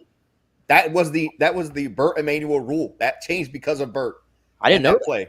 Yeah, wow. that literally changed the rule of how that catch would be judged from that point forward. So the Bucs are huddling up on the 20-yard line. You know, it's 11-6 at this point. They score. They're going to win the game, and they're at the 20-yard line, 1st and 10 with I think about 45 seconds left to go or something, and suddenly it's 3rd and 17. It's actually 4th down. It was 4th down. And 17. Yeah. Yeah. And you're like, what the F just happened? You know. That's why I hear y'all talk about like those like late 90 teams, and obviously as I was telling JP, I wasn't obviously alive to see these teams, but you know the 0-2 team wins the Super Bowl, but the Bucs probably could have gotten back to what 2 or 3 during that time. Yeah. Like were there some teams like I was going to say like the 0-2 team won the Super Bowl, but would you say that some of those other teams were just as good as that 0-2 team? That 99 team could have won just on the defense alone. That defense held teams, I think, in 10 games under 10 points every week. Like that was unheard of. Even now, obviously now it's unheard of, but back then, unbelievable. And the defensive tackle on that team won the NFL Defensive Player of the Year award. That's not normal. Yeah. This isn't like Aaron Donald, going against pass-happy defenses or offenses. This was back then when everyone wanted to run the ball. We had Barry Sanders. I mean, this was an unbelievable team. That was Tony Dungy's first Super Bowl team. He just didn't get them to that point. And it's just unfortunate because they really would have won that. They would have beat the Titans. I mean, JP knows it. We would have crushed. I mean, the only reason we may have lost is Eddie George, but I think we faced him in '98 and he embarrassed us on Sunday Night Football the year before that. So the Bucs were in a habit. Derek Brooks, Warren Sapp, they don't forget those things. No. They made up for the Barry Sanders embarrassments that 1997 year when they crushed him after he hit 2,000 yards the week before that in the NFC wild card. We crushed Barry. I think we held him like under 30 or 40 yards. Yeah. So we would have crushed Eddie George the same because those guys remembered those things. They took them. They put chips on their shoulders. That was the team. JP knows it. Like that was the team that would have won the Super Bowl. The first one. 18 carries for 65 yards for Barry Sanders. Yeah, that's not normal. That's nothing. That's not. That is not Barry Sanders' numbers. If you go and you keep them under 80, you're usually happy back in those days. Yeah, no 3 yards a carry. We'll take that all day long. Absolutely. No, that was one of my great memories, and I've been known to embrace a few conspiracy theories in my day.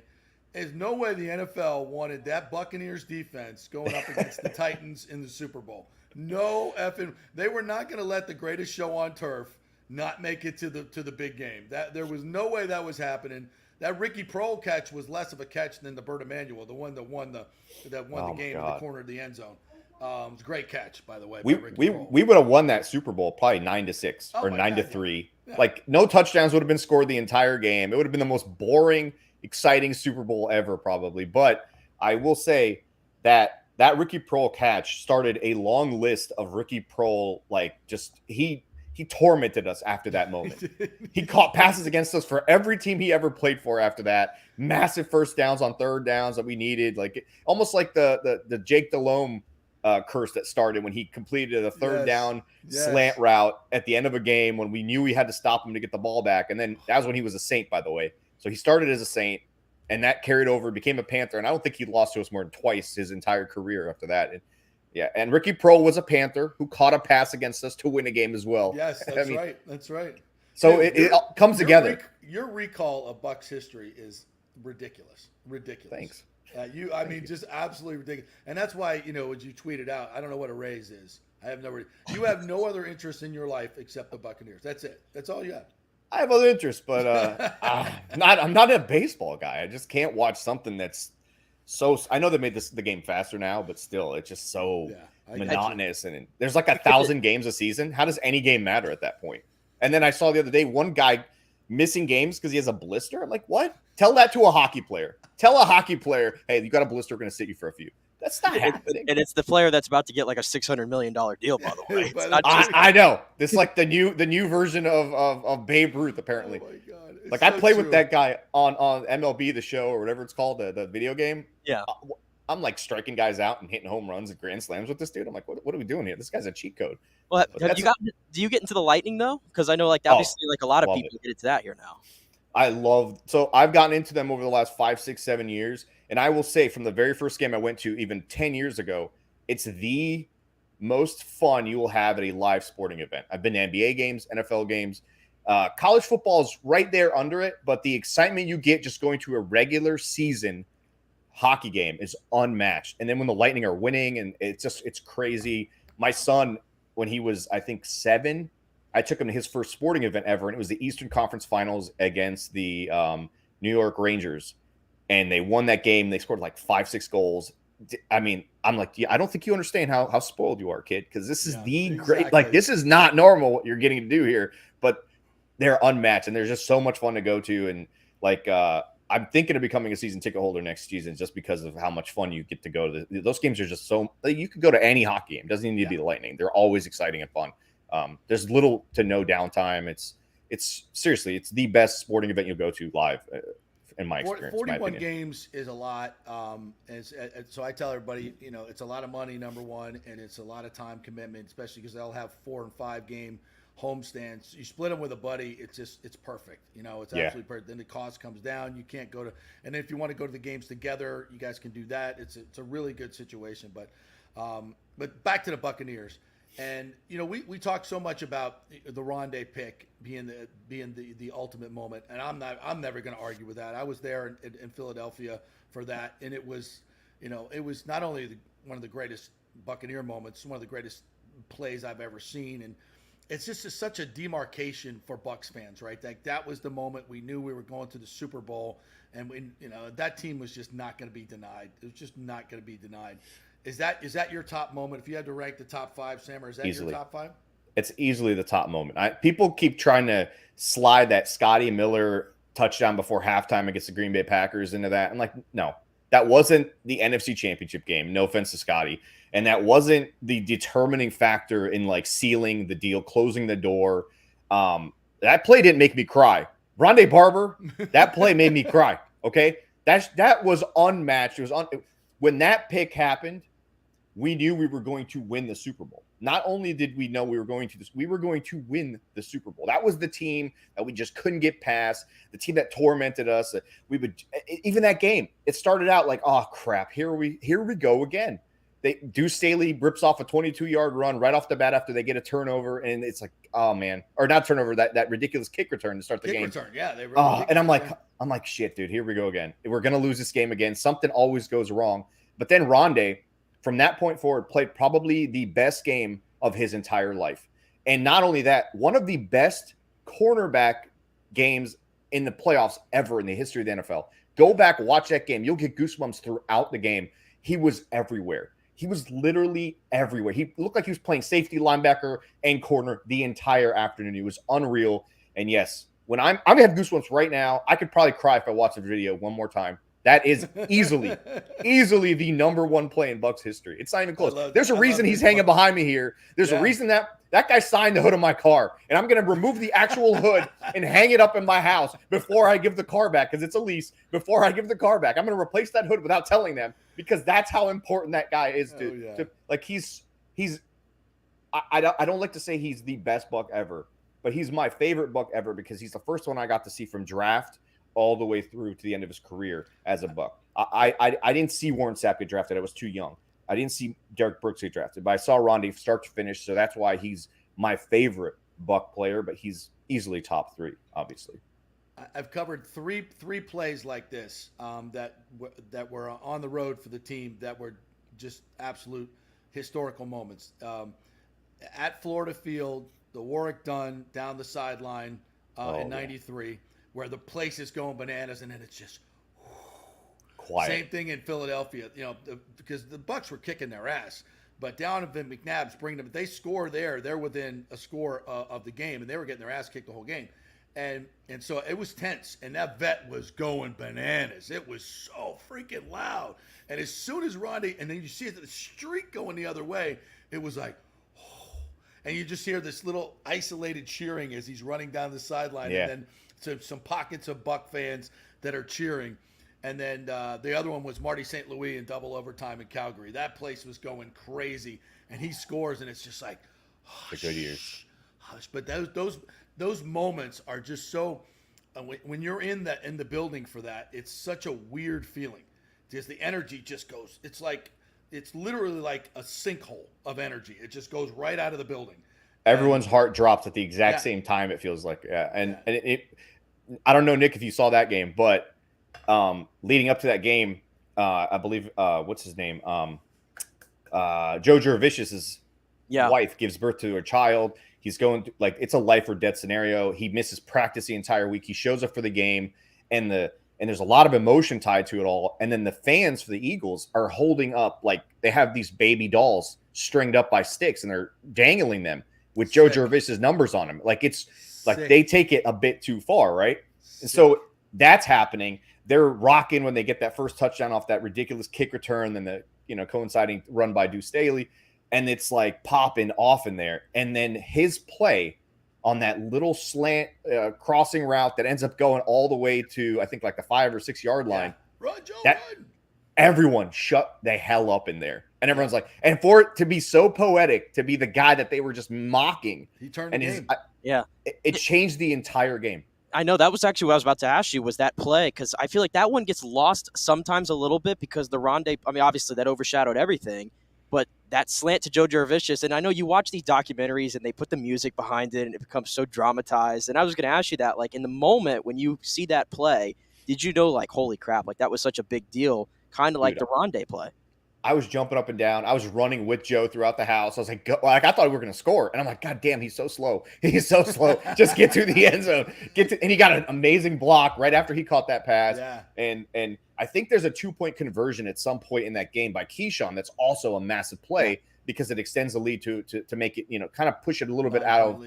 Yeah, it makes it a little bit more difficult for the Eagles to come back. But that play by Joe, I would rank that higher than Scotty Miller's touchdown against the Packers. Yeah, I know people get emotionally invested in that play with Scotty and all that, but listen, we were going to win that game anyway. Mike Evans he was the MVP of that game in the first quarter. He had 2 touchdowns. He was unstoppable against their best corner, as they kept telling us all week long against the Packers. Right. But that Joe Juravicius play, massive. And that dramatic music, Nick, it played in all of our minds. We all heard it in that moment. Yeah, even the Gene Deckerhoff call. To me, the Rondé play is not the Rondé play without the Gene Deckerhoff call. Yeah. I can't watch it. I can't watch the TV broadcast of that where it's just Joe Buck kind of, doing his monotone thing throughout. It doesn't do it justice. Yeah. The same thing when Joe's going down the sideline and Gene Deckerhoff's like, "You go, Joe. You go, Joe." I've never seen Joe run that fast before. It just makes it so much bigger.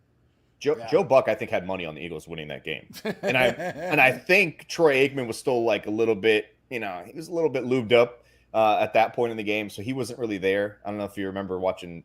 Troy was he wasn't all there when he was doing games at the beginning of his career with Fox. I think you're right.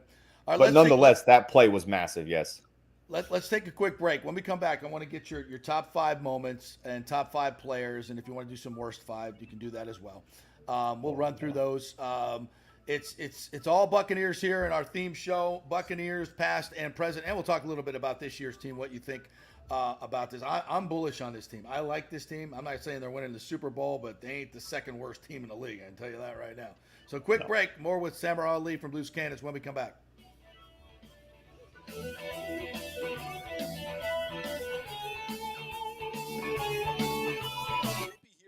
Jeeves Law Group. Have you been injured in an accident, in an auto accident, truck accident, motorcycle accident, at work, or at a place of business? Well, call the Jeeves Law Group and get the personal attention that you deserve. I made the mistake many, many years ago with going with one of the bigger law firms, the national law firms. And let me tell you, getting a call back from those folks was next to impossible. Weeks and weeks would go by. Never get a call back. That doesn't happen with the Jeeves Law Group. Personal attention is what they're all about. When you call the Jeeves Law Group, you will be part of the family. They will represent you in a vigorous and aggressive way against the insurance companies. These larger companies will promise bigger settlements, but it's the Jeeves Law Group that will get you the best results. If you're tired of dealing with these bigger law firms, check out the Jeeves Law Group. Go to jeeveslawgroup.com, tell them JP sent you, get a free consultation. It's the Jeeves Law Group. Scott Jeeves has been representing clients in the Tampa Bay area for over 25 years. Give them a call. It's a free call, 727-894-2929, 727-894-2929, or go to jeeveslawgroup.com. Ladies and gentlemen, are you looking to lose weight or just lean up for bathing suit season where there are so many diets and chiropractors and weight loss clinics out there? You don't know where to start, right?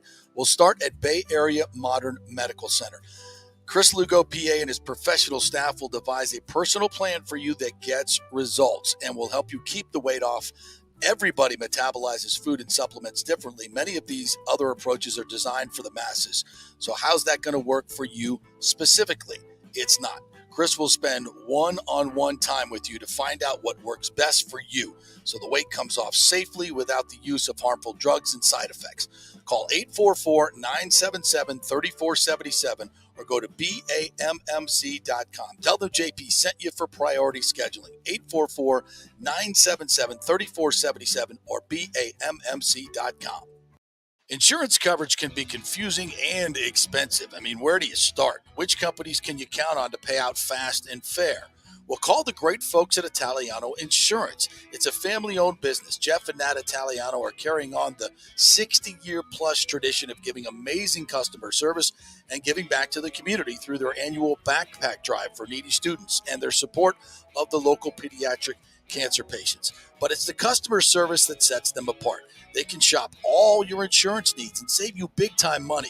Don't hop on the internet and waste time looking at some bogus reviews. Talk to knowledgeable agents and not some voice-generated robot. These are confusing times for homeowners, and Italiano's team of experienced professionals can provide the right coverage for every situation. Home, auto, business, life.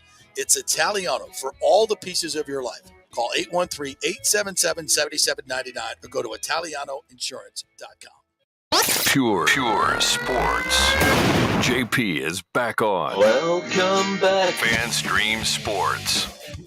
All right, welcome back to our special edition Buccaneers special here with Samar Ali of the Loose Cannons podcast. Nick Geddes as well, brought to you by the great folks at the Jeeves Law Group. If you have any issues in the legal world, Jeeves Law Group, JEEVES lawgroup.com, and Bay Area Modern Medical Center for testosterone replacement therapy or just want to get in better shape, feel good. It's Bay Area Modern Medical Center, BAMMC.com. All right, Sammer, I'll start off with my favorite top 5 Buccaneers in no particular order. So my top 5 are Derek Brooks, Rondé Barber, Leroy Selman, John Lynch, and Mike Evans. Yes, there is an omission. I get it. That's just mine. Having to cover Warren Sapp for as long as I did and get my shoes spit on after every game as he laid down his little towel in front of me and put his dip in and everything else. I understand. And you said, Warren Sapp made a lot of people cry at your event. I saw him make a lot of people cry.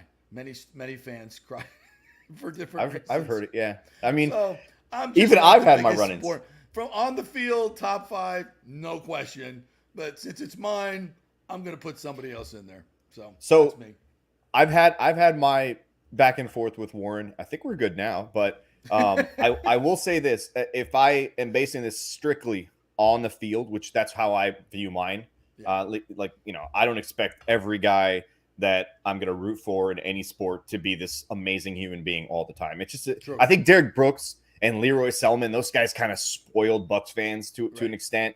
I mean, I feel like humans are humans. So, you can't expect them to all be Derek Brooks. So with that being said, no particular order. I thought we would have to do an order, but no particular order. It'd be Derek Brooks, Warren Sapp, Rondé Barber, Mike Evans, obviously. And I can't put Tom in there. I'm sorry. He hasn't been here long enough. I know what he did, but I'm not that guy like LeBron comes over to the Lakers, plays for 5 years, greatest Laker of all time. No. Go to hell. That's not how it works. No. You got to be here. You can't just show up and become a side piece. Yeah, that doesn't work. Yeah, I don't like that. You're not going to ride in the sidecar and then tell me that you drove the heart. No, that's not how it works. It's not how. No, And I know I left Totally John agree. Lynch off of there, and people don't like that. I left Mike Allstott off of there. But my fifth one would be Leroy Selman. I didn't get to see him play. I've seen the highlights, but I've heard so much about how he was like the guy who changed things, and he's the first Hall of Famer that this team's ever had. So he's got to be in the top 5. But Mike Evans is making a push to be maybe the greatest Buck of all time, easily the greatest offensive player this team has ever seen, ever. And it's I don't see him slowing. I mean, he's done it with Mike Glennon and Josh McCown. Right? What are we talking about here? Come on, what are we talking about? And Jameis Winston, who will pad your stats, no doubt. His interceptions don't go on your stats, so. Jameis was great for Mike. Jameis was great for Mike. He was like his Benjamin from FSU. He just throw the ball as anywhere near this guy's massive 10-foot arm reach, and he'll throw it to him get 15 the ball. times a game, and good things are going to happen.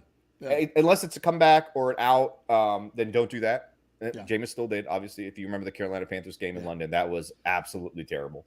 But yeah, Jameis was great for Mike. That's why they were good friends, man. They're still best friends, I think, to this day.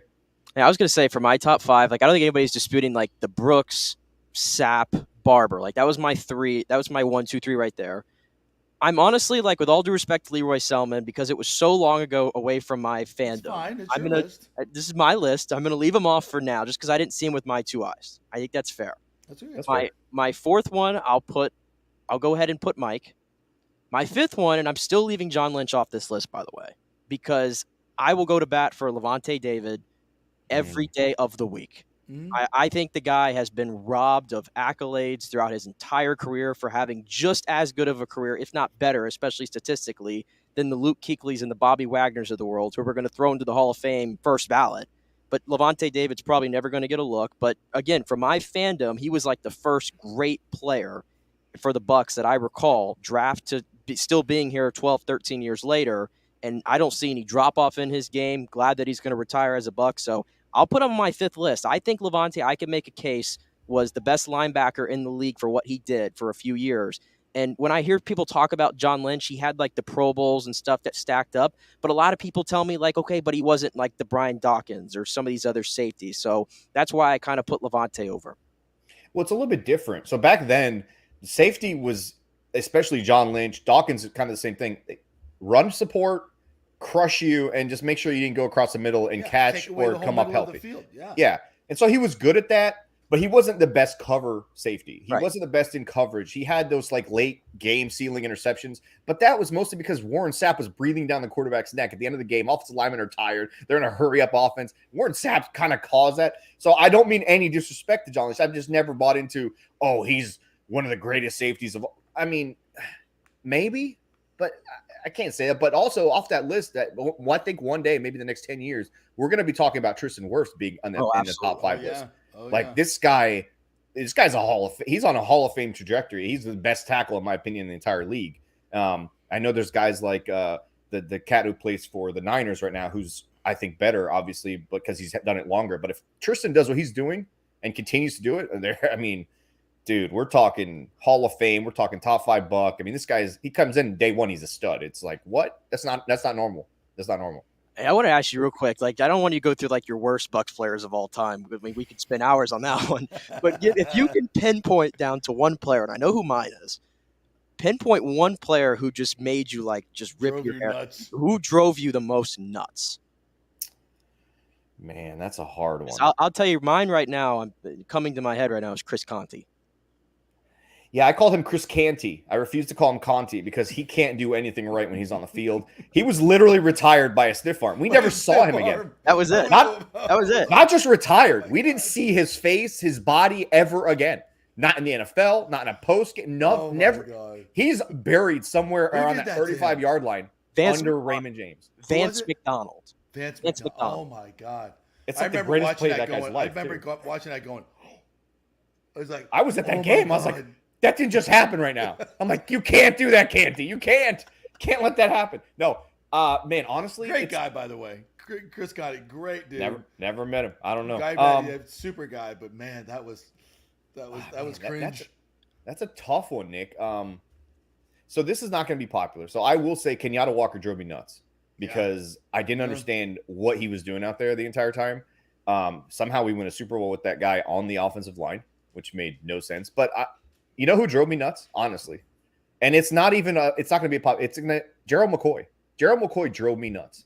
Why? Because I didn't understand why he couldn't just hit that other level that was missing. And people don't like my take on Gerald. They think I take it personal. It's not personal. He's a great dude. Awesome dude. The stuff he used to do when he was here, taking fans to the movie theaters and stuff like that. He was super cool. But there was just something there that just like, dude, you could be awesome.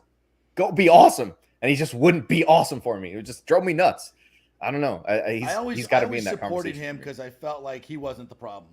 The rest of the team was such garbage. I just like, what can one man do? And I think after a while, you just you're the face of the organization.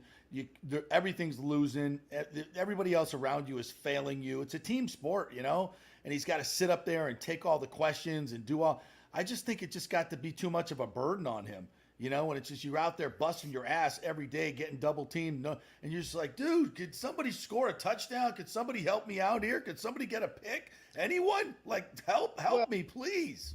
The other side of the coin there, though, the other side of the coin there was that he had moments where he's the leader on the defense, right? Levante was there with him too. Levante had no problem making plays, making splash plays, doing his best. And so they're both on the same team that absolutely sucked most of the time. Right. Why couldn't I get a splash or a game-changing? Was I holding him to a Warren Sapp standard? No, I don't think so. Yeah, that was part of the problem too, because we wanted him to be Warren Sapp, and he just wasn't going to. But I personally didn't. I just wanted to see, like, get this sack for me, get this 4th down stop on 4th and 1 to end the game. And he, in almost every single one of those scenarios, I think in almost every one of those, he did not make that play. I didn't see him cause a game-changing play or a game-winning play. Maybe it's a lot to ask from a defensive tackle, but I get it. You know who mine is, and it's recent. Jalen Darden. That dude just would run for the sideline every freaking time. Like every freaking time. I never seen anything like it. Dexter Jackson, not the bad one, the 2nd round pick that Gruden loved so much. Appalachian State. Who ran a 4.2 and he went, oh, and the guy was like, that guy would run away from contact every single time. But Jalen Darden took it to a new level, and this team allowed him to for like a year and a half. The dude just ran to the sideline every time he got the ball. I'm like, will somebody get him off the field? Stop it. But JP, up until he got released last season, he was actually getting a 1st down for you every time he touched the ball on a punt return, which is, I guess, what they told the coach you to do. Go get us a 1st down. This is Michael Clayton. I heard Michael Clayton go off about this once, and he said, special teams coach tell you to do running away from contact. I agree. It's football, for God's sake. He's gone, punt returner. But you know who else I could consider the worst Buck of all time? Calvin Johnson, because John Gruden did not draft him when he could have drafted him. So he is one of the worst Bucks of all time. I don't think it works that way. That's how it works. We could have had Calvin Johnson, man. We could have had a lot of good players that we didn't take over the years. Come on. All right, so finish your list. Give me your top 5 moments. Ooh, top 5 moments. Rodney and Philly. Here's mine. Rodney and Philly. Rodney and Philly. Brady to Gronk in the Super Bowl. That to me was the moment, the underneath route.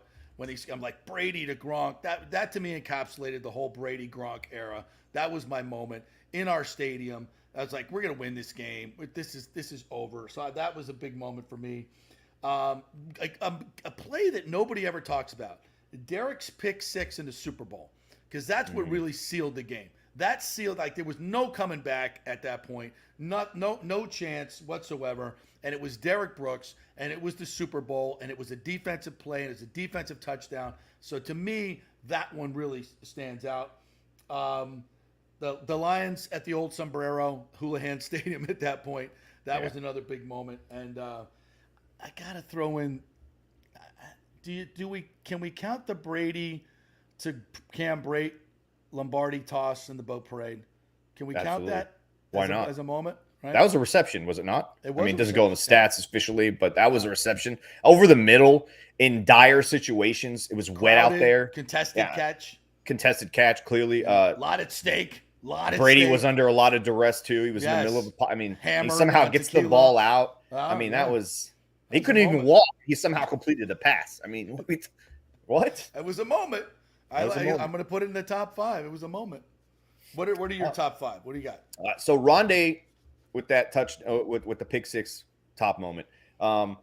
Another top moment, I would say Sean King, Warwick Dunn, Monday Night Football, Rams revenge game following that 1999 season. Yes. Handoff goes to Warwick. He gets spun around, and that was such an amazing play, and how it works out. We get the first down. Another play in that game people don't talk much about is that Jacquez Green catch where he gets absolutely hammered on the sideline, ends up being a catch. Yeah. Somehow they give us that one. That one was a little bit closer, I think, than Burt. The other one, the Mike Allstott play I talked about against Washington. That sends us to the 1999 NFC Championship game. Yep. And then let me see. Do you guys remember 2002? Warren Sapp gets a strip sack on Mike Vick, somehow ends up with the ball, pitches it to Derek Brooks, who then lumbers down, ends up getting a touchdown off of it. That was the year that Gurdon said, "You guys are a great defense, but I want to see an amazing defense start scoring some touchdowns for us." And that was one of those touchdowns that we scored that season. And then this is a play that just stuck in my mind.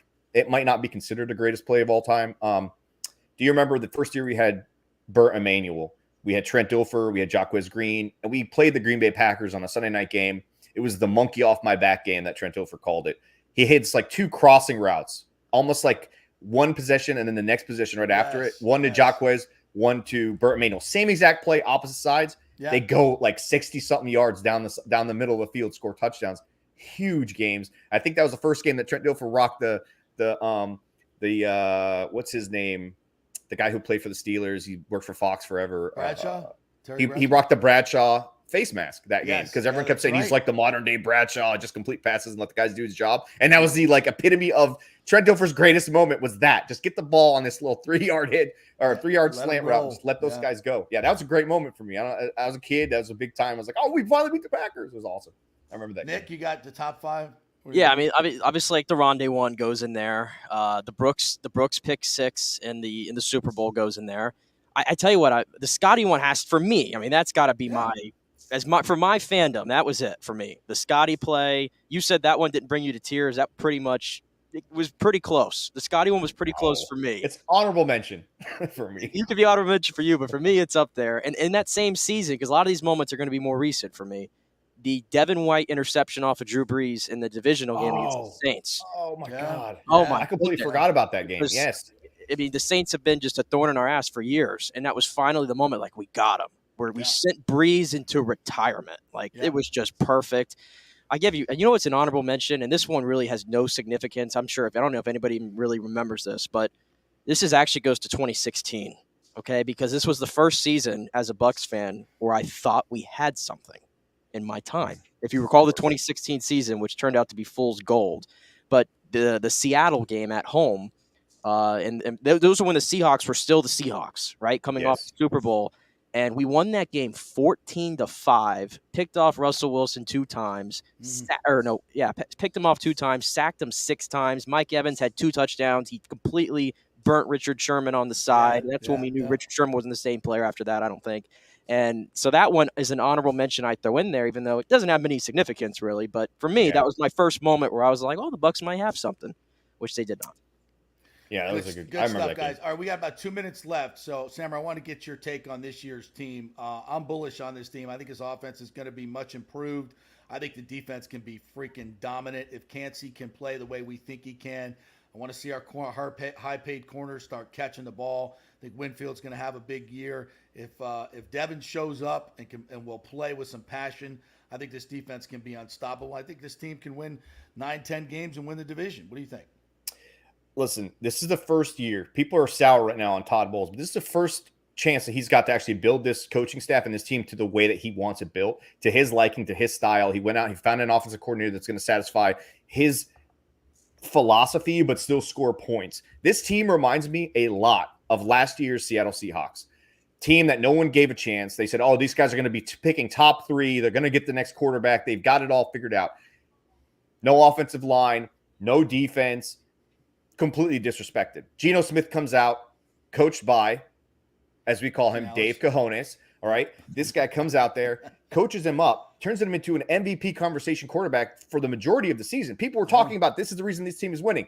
That's what I can see happening with Baker Mayfield, fitting in an offense that plays to his strengths, plays to his abilities, doesn't ask him to do more than is necessary because the play is there. Just hit the guy, let them do the job. And then the defense being disrespected, being counted out as if Tom Brady was the guy making sacks, making tackles. Levante takes things seriously. And this team, from the guys I've talked to, no joke, they have gelled as a brotherhood, as a family. They are stacking chips on their shoulders. We saw that comment from Carlton Davis yesterday. We're going to wreck shit. I absolutely believe that they have taken everything personally and that they're going to bat and go fight for Todd Bowles. I could see this team winning 11 games. The defense will be a top 5 defense. That's what's going to be a separator. And Baker, as long as he plays within this system and they run the ball with wild card, who people are going to wish they drafted in fantasy football, Rachaad White is going to be a star in this offense. Look back at what the Seattle Seahawks did with their rookie running back last year in the first 8 games. And guess what? Rashad's told me I'm better than him, and he's my friend. I am better than him. Okay? These guys are happy. Mike Evans can't wait because he's never been this open in his career.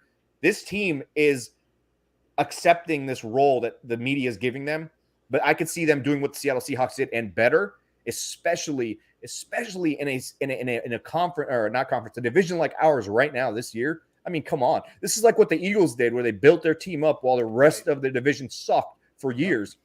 The Bucs are in the same position. They have the common denominator in cojones. I mean, this team's going to have cojones out there, guys. No joke. This is going to be fun to watch. I'm excited. I love it. Great stuff, Sammer. Thanks so much, buddy. Check out the Loose Cannons podcast. Follow him on Twitter at Sammer Ali and take the trip. Get on the trip. I think I'm going to have to come with you. JP, we would love for you to join us. You quit with me, man. Let's figure something out. Make it happen. We're gonna make it happen. Maybe we give away a trip on your show. Something. Let's figure it out. Get you out there. There's no better way to cross Lambeau Field off your bucket list than in the frozen tundra version of it. And I've never been there as a fan. I've been there as a journalist, but not as a fan. No, you're going as a fan. So I would love to. It'd be awesome, dude. Yeah. Thanks for having me, guys. Thanks, buddy. Appreciate it. Really awesome stuff. Thank you. And thank you guys so much for joining us on this special edition of the JP Peterson Show. All Buccaneers, all the time. And we are very bullish on this season coming up. We will be back with more fun and frivolity for our next show. Thank you for joining us. We'll see you then.